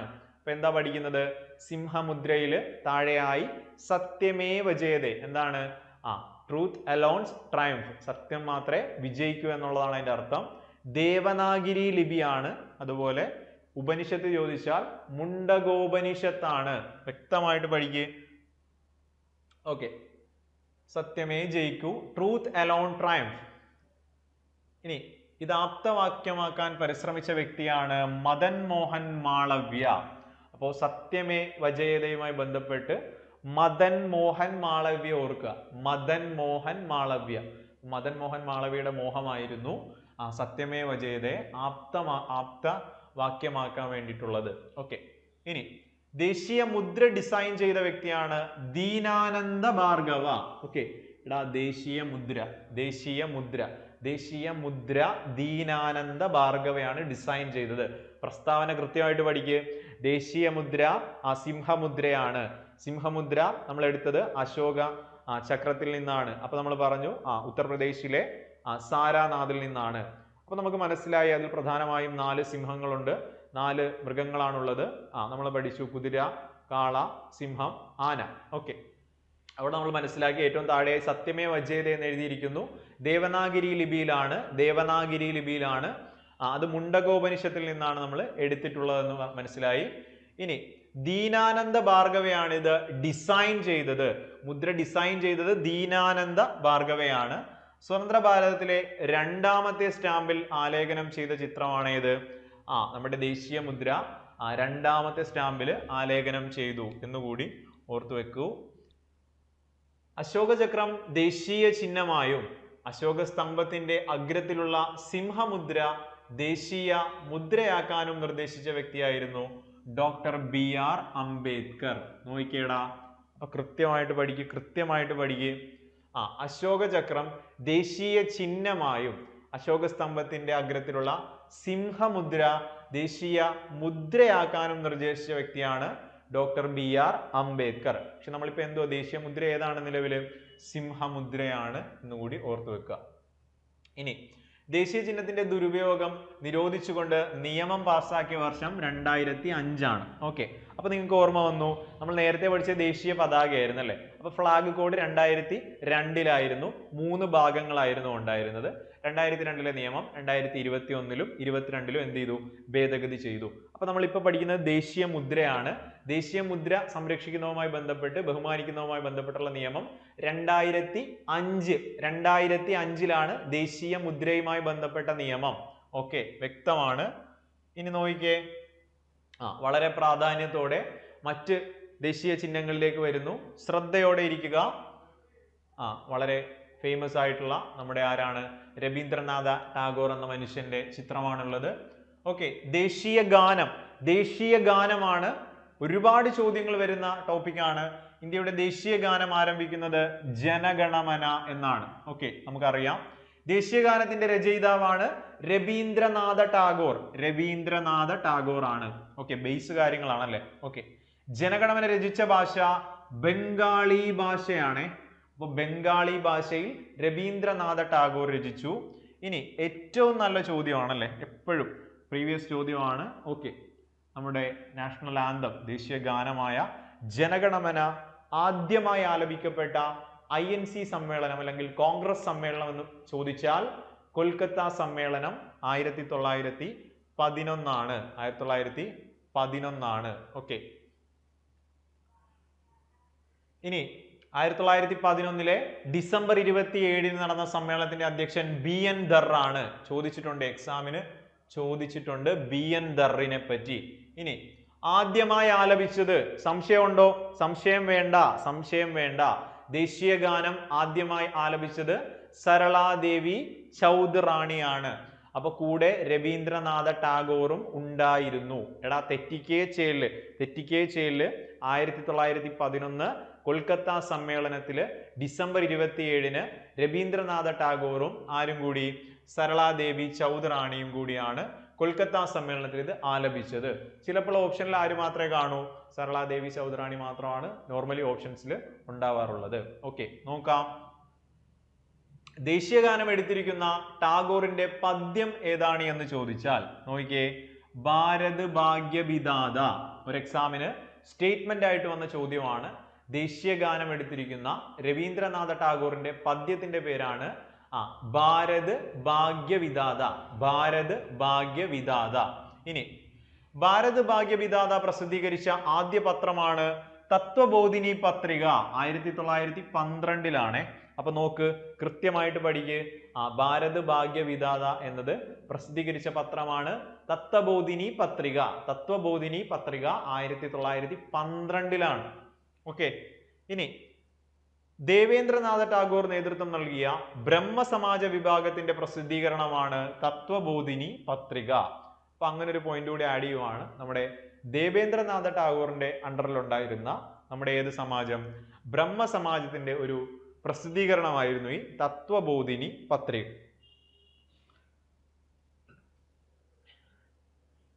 ഇനി ജനഗണമനയുടെ യഥാർത്ഥ ഗാനത്തിലെ ചരണങ്ങളുടെ എണ്ണം 5 ആണ് കേട്ടോ. 5 ചരണങ്ങളാണ്. എത്ര ചരണങ്ങളാണ് ദേശീയഗാനമായ ജനഗണമനയുടെ യഥാർത്ഥ രൂപത്തിലുള്ളത്? 5 ചരണങ്ങളാണ്. ഇനി ദേശീയഗാനമായി സ്വീകരിച്ചിരിക്കുന്ന ചരണം ശരിക്കും എത്രയാണ്? 1-ാം ചരണമാണല്ലേ. ഓക്കെ, അപ്പൊ 5ഓളം ചരണങ്ങളുണ്ട്. അതിൽ 1-ാം ചരണത്തിൽ വരുന്ന ഭാഗമാണ് നമ്മുടെ നാഷണൽ ആന്തമായിട്ട് നമ്മൾ എടുത്തിരിക്കുന്നത്. ഇനി എപ്പോഴും ചോദിക്കുന്ന ഒരു ചോദ്യമാണ്, ദേശീയഗാനം ആലപിക്കാൻ എടുക്കുന്ന സമയം എത്രയാണ്? നോർമലി 52 സെക്കൻഡ് ആണല്ലേ. 52 സെക്കൻഡ് ആണ്. എന്നാൽ ദേശീയഗാനം ചുരുക്ക രൂപത്തിൽ ആലപിക്കാനുള്ള ദൈർഘ്യം വെറും 20 സെക്കൻഡ് ആണ്. ഓക്കെ, അപ്പോ ചരണം എത്ര ചരണങ്ങളാണുള്ളത്? 5 ചരണങ്ങൾ. അതിൽ 1-ാമത്തെ ചരണമാണ് നമ്മുടെ ദേശീയഗാനം. 52 സെക്കൻഡ് ആണ് നമ്മൾ നോർമലി എടുക്കുക. വളരെ ചുരുക്കിയാണെങ്കിൽ 20 സെക്കൻഡ് കൊണ്ടാണ് ദേശീയഗാനം പാടി തീർക്കേണ്ടത്. ഇനി ജനഗണമനയുടെ ഇംഗ്ലീഷ് പരിഭാഷ ആരാണ് തയ്യാറാക്കിയത്? സംശയമുണ്ടോ? ഇംഗ്ലീഷ് എഴുതിയതും ആര് തന്നെ? നമ്മുടെ രവീന്ദ്രനാഥ ടാഗോർ തന്നെയാണ്. Morning song of India. Morning song of India എന്താണ്? മോർണിംഗ് സോങ് ഓഫ് ഇന്ത്യ എന്ന പേരിൽ ജനഗണമനയുടെ ഇംഗ്ലീഷ് പരിഭാഷ വരുന്നതും രവീന്ദ്രനാഥ ടാഗോർ തന്നെയാണ്. ഓക്കെ, മുന്നോട്ട് വരുമ്പോ എന്താ പറയുക?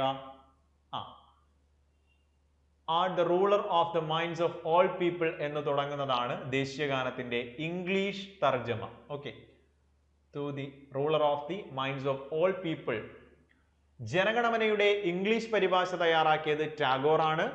ജനഗണമന ചിട്ടപ്പെടുത്തുന്നതിനും ഇംഗ്ലീഷിലേക്ക് പരിഭാഷപ്പെടുത്തുന്നതിനും ടാഗോറിനെ സഹായിച്ച ഐറിഷ് വനിതയാണ് മാർഗരറ്റ് കസിൻസ്. മാർഗരറ്റ് കസിൻസ് എന്തിനു സഹായിച്ചടാ? മോർണിംഗ് സോങ് ഓഫ് ഇന്ത്യ എന്ന പേരിൽ രവീന്ദ്രനാഥ ടാഗോർ എഴുതിയ ദേശീയഗാനത്തിന്റെ ഇംഗ്ലീഷ് പരിഭാഷയെ ചിട്ടപ്പെടുത്തുന്നതിനും രൂപപ്പെടുത്തുന്നതിനും സഹായിച്ച വ്യക്തിയാണ് ആര്? മാർഗരറ്റ് സിസ്റ്റേഴ്സ് ആണല്ലേ. ഓക്കെ, മാർഗരറ്റ് കസിൻസ് ആണ്. Sorry, Margaret cousins. Margaret cousins നല്ല പേരല്ലേ. ഓക്കെ, ഇനി നോക്കിക്കേ, ദേശീയഗാനം ചിട്ടപ്പെടുത്തിയിരിക്കുന്ന രാഗം ശങ്കരാഭരണം. രാഗം രാഭരണം. ഓക്കെ, എടാ ദേശീയഗാനം ചിട്ടപ്പെടുത്തിയിരിക്കുന്ന രാഗം ശങ്കരാഭരണം. രാഗം രാഭരണം ശങ്കരാഭരണമാണ്. ഓക്കെ, ദേശീയഗാനത്തിന്റെ ഈണം നൽകിയ വ്യക്തിയാണ് ക്യാപ്റ്റൻ രാം സിംഗ് ഠാക്കൂർ. അപ്പോ എടാ തെറ്റിക്കുക ചെയ്യല്, ഇവിടുന്ന് ചോദ്യം നിരന്തരം വരുന്നതാണ്. ഞാൻ പറഞ്ഞു കൃത്യമായിട്ട് പഠിക്കുക. രാഗം ശങ്കരാഭരണമാണ്. ഇനി ഇതിന് ഈണം നൽകിയ വ്യക്തി ക്യാപ്റ്റൻ രാം സിംഗ് ഠാക്കൂർ ആണ്. ക്യാപ്റ്റൻ രാം സിംഗ് ഠാക്കൂർ. ക്യാപ്റ്റൻ രാം സിംഗ് ഠാക്കൂർ ആണ്. എഴുതി പഠിക്ക്. ഇനി നല്ല ചോദ്യമാണ്. എപ്പോഴും ചോദിക്കുന്ന ഇവിടെ നിന്നുള്ള ചോദ്യമാണ്. ദേശീയഗാനത്തെ അംഗീകരിച്ചതും നമ്മുടെ ഭരണഘടനാ നിർമ്മാണ സമിതിയാണ്. അത് കൃത്യമായിട്ട് പഠിക്കുക. 1950 ജാനുവരി 24-ാം തീയതി, അതായത് നമ്മൾ റിപ്പബ്ലിക് ആവുന്നതിന് 2 ദിവസം മുൻപാണ് ദേശീയ ഗാനത്തെയും ദേശീയ ഗീതത്തെയും അംഗീകരിക്കുന്നത്. അപ്പൊ നിങ്ങൾ പഠിക്കുമ്പോൾ എപ്പോഴും അത് ഒന്നിച്ച് പഠിക്കുക. ദേശീയ ഗാനത്തെ അംഗീകരിച്ചതും ദേശീയ ഗീതത്തെ അംഗീകരിച്ചതും ഒരേ ഡേറ്റിലാണ്. 1950 ജാനുവരി 24-ാം തീയതിയാണ്. ഓക്കെ, ക്ലിയർ ആയിട്ട് പഠിക്കുക. ദേശീയ ഗാനത്തിൽ ജയ ഹേ എന്ന പദം 6 തവണ, എത്ര തവണ? 6 തവണയാണ് എന്ത് ചെയ്യുന്നത്? ആവർത്തിക്കുന്നത്. എടാ കൃത്യമായിട്ട് പഠിക്കുക. എപ്പോഴും ചോദിക്കുന്നതാണ്. നമ്മുടെ ദേശീയഗാനമായ ജനഗണമനയിൽ ഏറ്റവും കൂടുതൽ ആവർത്തിക്കുന്ന വാക്കാണ് ജയ ഹേ എന്ന വാക്ക്. അത് എത്ര തവണ? 6 തവണ. 6 തവണയാണുള്ളത്. ഓക്കെ, ഇനി ജനഗണമനയിൽ പരാമർശിക്കുന്നതും ഇപ്പോൾ ഇന്ത്യയിൽ അല്ലാത്തതുമായ പ്രദേശമാണ് സിന്ധ് എന്ന പ്രദേശം. സിന്ധ് എന്ന പ്രദേശം ജനഗണമനയിൽ ഇപ്പോഴും നമ്മൾ പാടുന്നുണ്ട്, പക്ഷെ ഇന്ത്യയിൽ നിലവിൽ ആ സ്ഥലം ഇല്ല. ഓക്കെ, ബംഗ്ലാദേശിന്റെ ദേശീയഗാനമായ നിങ്ങൾക്കറിയാം അമർ സോന ബംഗ്ല. ആരാണ്? രവീന്ദ്രനാഥ ടാഗോർ ആണ്. നമ്മുടെ SCERT ചാപ്റ്ററുകളിൽ നമ്മുടെ ബംഗാൾ വിഭജനവുമായി ബന്ധപ്പെട്ട് എപ്പോഴാണ് 1905 ലോർഡ് കഴ്സൺ ആണ് അത് നടത്തുന്നത്. 1905 ബംഗാൾ വിഭജനത്തിൽ അതിന്റെ ഒരു പ്രയാസത്തിൽ രവീന്ദ്രനാഥ ടാഗോർ എഴുതുന്നതാണ് ഏത്? അമർ സോനാർ ബംഗ്ല. പിന്നീട് നമ്മുടെ ആരുടെ ബംഗ്ലാദേശിന്റെ ദേശീയ ഗാനമായിട്ട് ഇത് മാറുന്നുണ്ട്. ഓക്കെ, നിലവിൽ ബംഗ്ലാദേശിൽ പ്രശ്നങ്ങളും പ്രക്ഷോഭങ്ങളും നടക്കുന്നത് നിങ്ങൾക്ക് അറിയാം. PSC പോയിന്റ് ഓഫ് വ്യൂവിൽ 3 ചോദ്യങ്ങൾ അവിടെ നിന്ന് വന്നു കഴിഞ്ഞ ഒരു എക്സാമിന്. ഐ തിങ്ക് 10th ലെവലിൽ നടന്ന LGS മെയിൻസ് എക്സാമിനാണ്. ഓർമ്മയുണ്ടോ? ബംഗ്ലാദേശിൽ നിലവിലെ താൽക്കാലിക ഭരണാധികാരിയാണ് മുഹമ്മദ് യൂനിസ്. അദ്ദേഹം സമാധാന നോബൽ നേടിയിട്ടുണ്ട്. 3ാമത്തെ പോയിന്റ്, അദ്ദേഹം മൈക്രോ ഫിനാൻസിന്റെ പിതാവ് എന്നുകൂടി അറിയപ്പെടുന്നു. അപ്പൊ അതുകൂടി ഒന്ന് മനസ്സിൽ ഓർത്ത് വെച്ചേക്കുക. ക്ലിയർ ആയിട്ട് പഠിക്കാം നമുക്ക്. ഓക്കെ, ജനഗണമനയെ ഭക്തിമന്ത്രം എന്ന് വിശേഷിപ്പിച്ചത് ഗാന്ധിജിയാണ്. ഓക്കെ, ജനഗണമനയെ ഭക്തിമന്ത്രം എന്ന് വിശേഷിപ്പിച്ചത് മഹാത്മാഗാന്ധിയാണ്. ജനഗണമന മലയാളത്തിലേക്ക് പരിഭാഷപ്പെടുത്തിയ വ്യക്തി, ഇമ്പോർട്ടന്റ് ചോദ്യമാണ്. കുറ്റിപ്പുറത്ത് കേശവൻ നായർ. കുറ്റിപ്പുറത്ത് കേശവൻ നായർ. നമ്മളെല്ലാം ഇങ്ങനല്ലേ, ഒരു കുറ്റി പോലെയല്ലേ നിൽക്കുന്ന ജനഗണമന ചൊല്ലുമ്പോ. ഓക്കെ, അപ്പോ മലയാളത്തിലേക്ക് തർജ്ജമ ചെയ്തത് കുറ്റിപ്പുറത്തു കേശവൻ നായർ. കുറ്റിപ്പുറത്തു കേശവൻ നായരാണ്. ഇനി ജനഗണമന ഹിന്ദിയിലും ഉറുദുവിലും പരിഭാഷപ്പെടുത്തിയത് ആബിദ് അലിയാണ്. ആബിദ് അലിയാണ്. ഓക്കെ, ശ്രദ്ധിച്ചേ. ആബിദ് അലിയുടെ ചോദ്യം എന്തുവാ? ജനഗണമന ഹിന്ദിയിലും ഉറുദുവിലേക്കും എന്ത് ചെയ്തു? ട്രാൻസ്ലേറ്റ് ചെയ്തത് ആബിദ് അലിയാണ്. കുറ്റിപ്പുറത്ത് കേശവൻ നായരാണെങ്കിൽ മലയാളത്തിലേക്ക് തർജ്ജമ ചെയ്തു. ക്ലിയർ ആണ്. ഇനി ഇതിനെ എന്താണ് ഭക്തിമന്ത്രം എന്ന് വിശേഷിപ്പിച്ചത് ഗാന്ധിജിയാണ്. ഓക്കെ, നോക്കാം. ശ്രദ്ധിച്ചോ.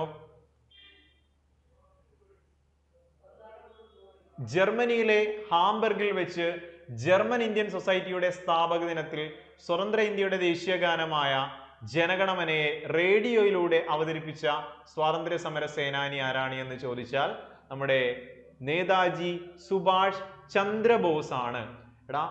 വളരെ പ്രധാനപ്പെട്ട ഒരു ചോദ്യമാണ്. കാരണം ജർമ്മനിയില് ഹാംബർഗിൽ വെച്ച് ജർമ്മൻ ഇന്ത്യൻ സൊസൈറ്റിയുടെ സ്ഥാപക ദിനത്തിൽ സ്വതന്ത്ര ഇന്ത്യയുടെ ദേശീയ ഗാനമായി ജനഗണമനയെ റേഡിയോയിലൂടെ അവതരിപ്പിച്ച സ്വാതന്ത്ര്യ സമര സേനാനിയാണ് ഓക്കെ സുഭാഷ് ചന്ദ്രബോസ് ആണ്.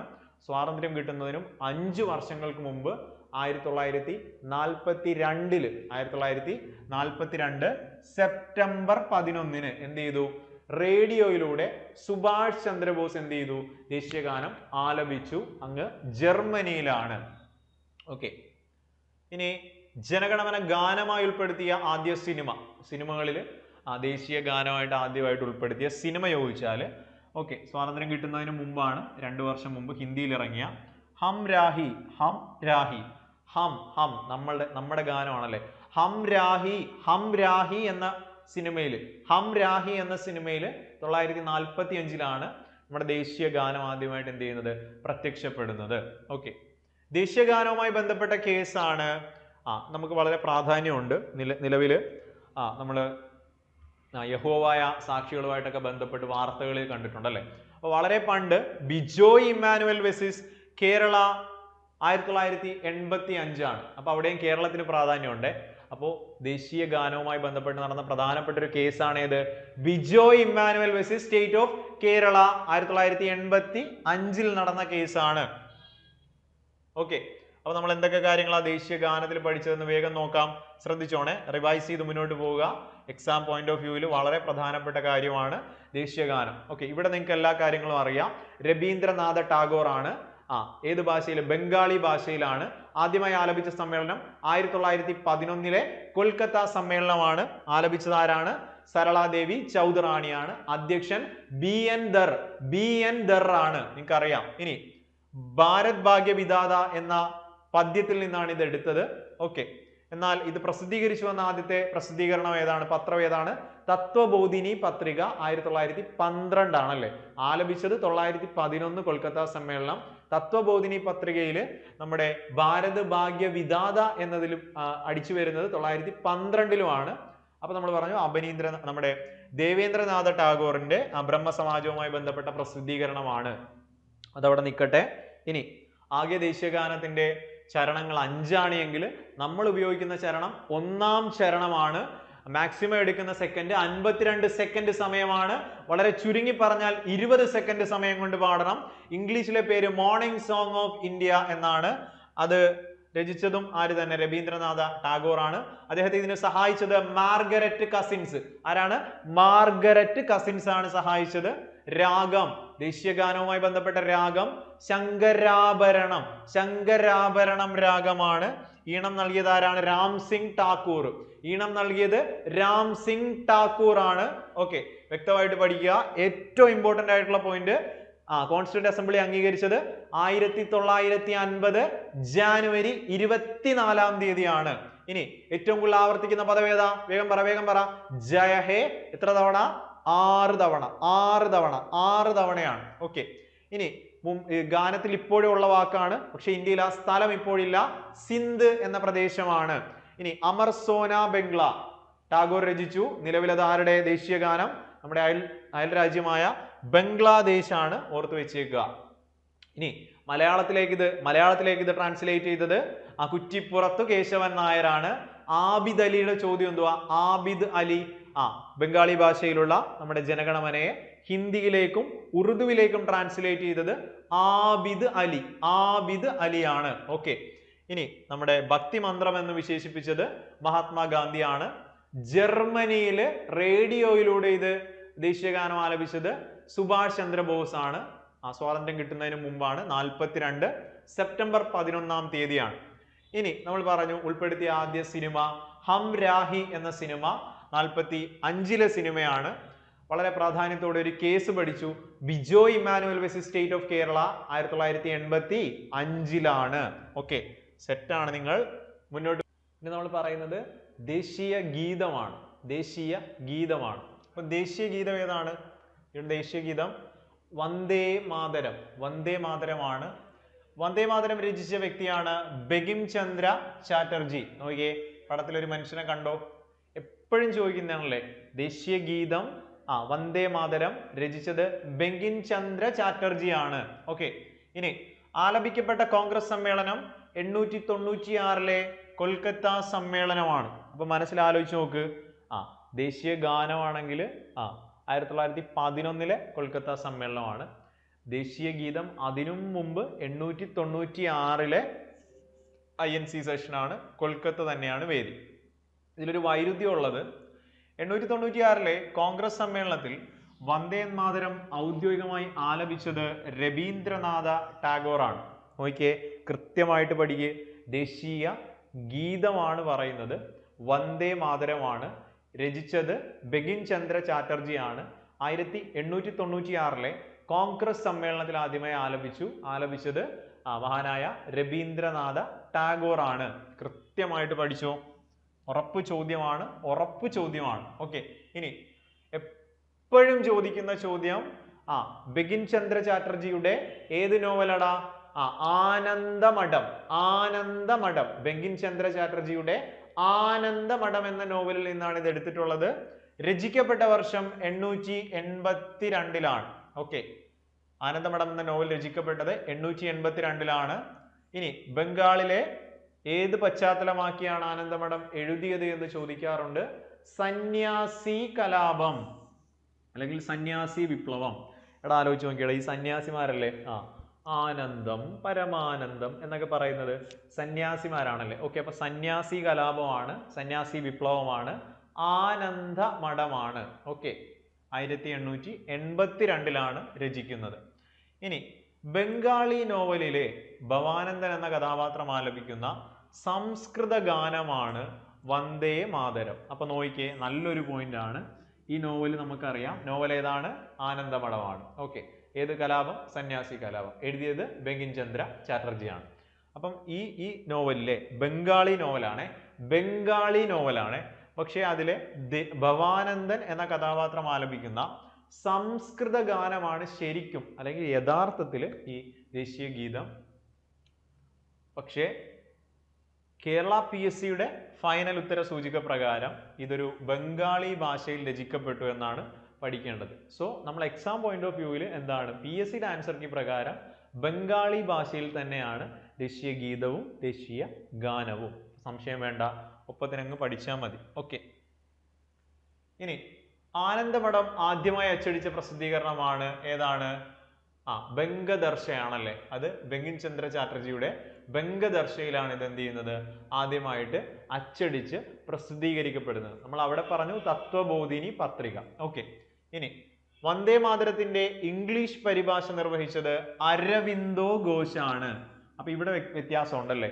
വന്ദേ മാതരം അല്ലെങ്കിൽ ദേശീയ ഗീതത്തിന്റെ ഇംഗ്ലീഷ് പരിഭാഷ അരബിന്ദോ ഘോഷാണ്. ഓക്കെ. ഇനി അതിന് ഇംഗ്ലീഷിൽ നല്ലൊരു പേരുണ്ട്. I bow to the mother richly വാട്ടേഡ് റിച്ച്ലി ഫ്രൂട്ടേഡ് എന്ന് തുടങ്ങുന്നതാണ് ദേശീയ ഗീതത്തിന്റെ ഇംഗ്ലീഷ് തർജ്ജമ. അപ്പോൾ വന്ദേ മാതരം എങ്ങനെ തുടങ്ങുന്നു? I bow to the mother richly വാട്ടേഡ് റിച്ച്ലി ഫ്രൂട്ടേഡ് അരവിന്ദോ ഘോഷാണ്. ഓക്കെ. അപ്പോൾ കൃത്യമായിട്ട് ഓർത്തെ, ദേശീയ ഗാനമായിരുന്നെങ്കിൽ മോർണിംഗ് സോങ് ഓഫ് ഇന്ത്യ എന്ന പേരിൽ ടാഗോർ തന്നെയാണ് രചിച്ചത്. ഓക്കെ. ഇനി വന്ദേ മാതരം പാടാൻ പൊതുവെ ഉപയോഗിക്കുന്ന രാഗമാണ് ദേശരാഗമാണ്. ഓക്കെ. വന്ദേ ദേശ് ആണല്ലേ. വന്ദേ ദേശ് ഒരു പ്രാസത്തി പിടിക്കുക. വന്ദേ മാതരം ദേശരാഗമാണ്. മറ്റേത് എങ്ങനെയായിരുന്നു? ശങ്കരാഭരണം രാഗത്തിലായിരുന്നു ദേശീയ ഗാനം നമ്മൾ പഠിച്ചത്. ഓക്കെ. ദേശീയ ഗീതത്തിന് സംഗീതം നൽകിയ വ്യക്തിയാണ് ജാദുനാഥ് ഭട്ടാചാര്യ. അപ്പോ ദേശീയ ഗീതത്തിന് സംഗീതം നൽകിയത് ജദുനാഥ് ഭട്ടാചാര്യാണ്. ഓക്കെ. ഇനി വന്ദേ മാതരത്തിന്റെ തമിഴ് പരിഭാഷയുണ്ട്. അപ്പൊ നമുക്ക് മനസ്സിലായി ഇത് ശരിക്കും എഴുതിയിരിക്കുന്നത് ബംഗാളി നോവലാണ്. അതിലെ ഭവാനന്ദൻ എന്ന ക്യാരക്ടർ ആണെങ്കിലും എക്സാം പോയിന്റ് ഓഫ് വ്യൂവിൽ ബംഗാളി ഭാഷയിലുള്ള കൃതിയായിട്ട് പഠിച്ചു. ഇംഗ്ലീഷിൽ എഴുതിയത് അരവിന്ദോ ഘോഷാണ്. തമിഴിലേക്ക് നിർവഹിച്ചത് സുബ്രഹ്മണ്യ ഭാരതി. ഓക്കെ. ഇനി ദേശീയ ഗീതം ആലപിക്കുന്നതിനുള്ള സമയം 65 സെക്കൻഡ് ആണ്. 65 സെക്കൻഡ് ആണ്. ഓക്കെ. 65 സെക്കൻഡ് ആണ് ദേശീയ ഗീതം ആലപിക്കുന്നതിനുള്ള സമയം. 52 സെക്കൻഡും 20 സെക്കൻഡും മനസ്സിൽ ഓർമ്മ വരണം. ഓക്കെ. വന്ദേ മാതരത്തിൽ പ്രകീർത്തിക്കപ്പെടുന്ന ആരാധനാമൂർത്തിയാണ് ദുർഗ. ഓക്കെ. ദുർഗയാണ് കേട്ടോ. ദുർഗ എന്ന ആരാധനാമൂർത്തിയാണ് ഇതിൽ പ്രകീർത്തിക്കപ്പെടുന്നത്. ഇനി 47 ഓഗസ്റ്റ് 14 നമുക്കറിയാം സ്വാതന്ത്ര്യത്തിന്റെ അർദ്ധരാത്രിയാണ്. അർദ്ധരാത്രിയിൽ ഭരണഘടനാ നിർമ്മാണ സമിതിയുടെ യോഗത്തിൽ വന്ദേ മാതരം ആലപിക്കുകയും യോഗാവസാനത്തിൽ ജനഗണമന ആലപിക്കുകയും ചെയ്തത് ആരാണെന്ന് ചോദിച്ചാൽ വളരെ ഇമ്പോർട്ടന്റ് പോയിന്റ് ആണ്. ഇന്ത്യ വളരെ സുപ്രധാനമായ ഒരു ദിവസത്തിന് സാക്ഷ്യം വഹിക്കുന്ന ദിവസമായിരുന്നു 47 ഓഗസ്റ്റ് 14 അർദ്ധരാത്രിയിൽ പരിപാടി തുടങ്ങിയത്. നമ്മുടെ സെഷൻ ആരംഭിച്ചത് എന്തോടുകൂടി? വന്ദേ മാതരം എന്ന ദേശീയ ഗീതത്തോടുകൂടി. അവസാനിപ്പിച്ചത് നമ്മുടെ നാഷണൽ ആന്തമായ ദേശീയ ഗാനമായ ജനഗണമനയോടുകൂടി. അത് ആലപിച്ച വ്യക്തിയുടെ പേര് വെരി വെരി ഇമ്പോർട്ടന്റ് ആണ്. സുചേതാ കൃപലാനിയാണ്. ആരാണ്? സുചേതാ കൃപലാനിയാണ്. ഓക്കെ. ക്ലിയർ ആയിട്ട് പഠിച്ചോണേ, തെറ്റിക്കേ ചെയ്യരുത്, വ്യക്തമായിട്ട് പഠിച്ചോണം. ഓക്കെ. ഇനി 47 സ്വാതന്ത്ര്യ പുലരിയിൽ ആകാശവാണിയിൽ പ്രക്ഷേപണം ചെയ്യപ്പെട്ട ഗാനം. അപ്പൊ 47 സ്വാതന്ത്ര്യം ലഭിച്ചതിന്റെ സന്തോഷത്തിൽ നമ്മൾ ആകാശവാണിയിലൂടെ പ്രക്ഷേപണം ചെയ്തു ഏത്? നമ്മുടെ ദേശീയ ഗീതമായ വന്ദേ മാതരം. ഇനി ഒരുപോലെ ചോദിക്കുന്ന 2 ചോദ്യങ്ങളാണെന്ന് ഞാൻ പറഞ്ഞതാണ് നേരത്തെ. വ്യക്തമാണ്, ഉറപ്പ് ചോദ്യമാണ്. ദേശീയ ഗാനം അംഗീകരിച്ച ഡേറ്റ് ചോദിച്ചാലും ദേശീയ ഗീതം അംഗീകരിച്ച ഡേറ്റ് ചോദിച്ചാലും വളരെ ഉറപ്പോടുകൂടി പറയുക 1950 ജാനുവരി 24 തീയതിയാണ്. ഓക്കെ. അപ്പോൾ ഇത്തരം വിവരങ്ങളാണ് നമുക്ക് ഈ പ്രധാനപ്പെട്ട ഏരിയയിലുള്ളത്. നമുക്ക് നോക്കാം. ക്ലിയർ ആയിട്ട് ഇതോട്ട് റിവൈസ് ചെയ്ത് നമുക്ക് അടുത്ത ചിഹ്നങ്ങളിലേക്ക് പോവേണ്ടതുണ്ട്. അപ്പൊ നിങ്ങൾക്ക് ക്ലിയർ ആണ്. ബങ്കിം ചന്ദ്ര ചാറ്റർജി ആണ്. ദേശീയ ഗീതമാണ്. 1896 കൊൽക്കത്ത സമ്മേളനത്തിലാണ് ആദ്യമായി ആലപിച്ചത്. ഇത് ആലപിച്ചത് ആരാന്ന് ചോദിച്ചാൽ രവീന്ദ്രനാഥ ടാഗോർ ആണ്. ഇനി 1882 ഇത് രചിച്ചത്. എന്താണ്? ഏത് നോവലാണ്? ആനന്ദമഠം എന്ന നോവലാണ്. കലാപം അല്ലെങ്കിൽ വിപ്ലവം ഏതാണ്? സന്യാസി കലാപം ആസ്പദമാക്കി എഴുതിയതാണ്. ഓക്കെ, വ്യക്തമാണ് നിങ്ങൾക്ക്. ഇനി ബംഗാളി ഭാഷ എന്ന് തന്നെയാണ് നമ്മൾ എന്ത് ചെയ്യേണ്ടത്? എക്സാം പോയിന്റ് ഓഫ് വ്യൂവിൽ പഠിക്കേണ്ടത്. ഇത് ബംഗദർശ എന്ന പുസ്തകത്തിൽ ആദ്യമായി പ്രസിദ്ധീകരിച്ചു വന്നു. എന്നാൽ അരവിന്ദോ ഘോഷാണ് ഇത് ഇംഗ്ലീഷിലേക്ക് ട്രാൻസ്ലേറ്റ് ചെയ്യുന്നത്. I bow to the mother richly water richly fruited എന്നാണ് ഇതിന്റെ ഇംഗ്ലീഷ് തർജ്ജമ. ഇനി രാഗം ചോദിച്ചാൽ നോക്കിയേ, വന്ദേ ദേശ്, വന്ദേ ദേശ്, വന്ദേ മാതരം ദേശ് രാഗമാണ്. ഓക്കെ. ഇനി ജാദുനാഥ് ഭട്ടാചാര്യയാണ് ഇതിന് എന്ത് ചെയ്തത്, സംഗീതം നൽകിയത് ജാദുനാഥ് ഭട്ടാചാര്യയാണ്. സുബ്രഹ്മണ്യ ഭാരതി തമിഴിലേക്ക് ട്രാൻസ്ലേറ്റ് ചെയ്യുന്നുണ്ട്. 65 സെക്കൻഡ്, മാക്സിമം 65 സെക്കൻഡ് ആണ് നമുക്ക് ആവശ്യമായി വരിക. നമ്മൾ പ്രകീർത്തിക്കുന്ന മൂർത്തിയാണ് ദുർഗ, ദുർഗയാണ് പ്രകീർത്തിക്കുന്നത്. ഇനി നമുക്കറിയാം നമ്മുടെ സ്വാതന്ത്ര്യ അർദ്ധരാത്രിയിൽ ഇത് 2 ഗാനങ്ങളും, ഗീതവും ഗാനവും ആലപിച്ച വ്യക്തി സുജേത കൃപലാനിയാണ്, സുജേത കൃപലാനിയാണ്. ഇനി വന്ദേ മാതരം എന്താണ്, ആകാശവാണിയിൽ ഇൻഡിപെൻഡൻസ് ഡേയുടെ അന്ന് നമ്മൾ എന്ത് ചെയ്യുന്നുണ്ട്, പ്രക്ഷേപണം ചെയ്യുന്നുണ്ട്. അംഗീകരിച്ച ഡേറ്റ് വെരി വെരി ഇമ്പോർട്ടന്റ്, എളുപ്പമാണ്, നിങ്ങൾ കാണാതെ പഠിച്ചു കഴിഞ്ഞു. 50 ജാനുവരി 24 ആണ്. ഓക്കെ. നമ്മൾ ഇനി അടുത്ത ചിഹ്നങ്ങളിലേക്ക് കടക്കുവാണ്. നമുക്ക് അടുത്ത ചിഹ്നങ്ങളിലേക്ക് പോവാം. ഓക്കെ.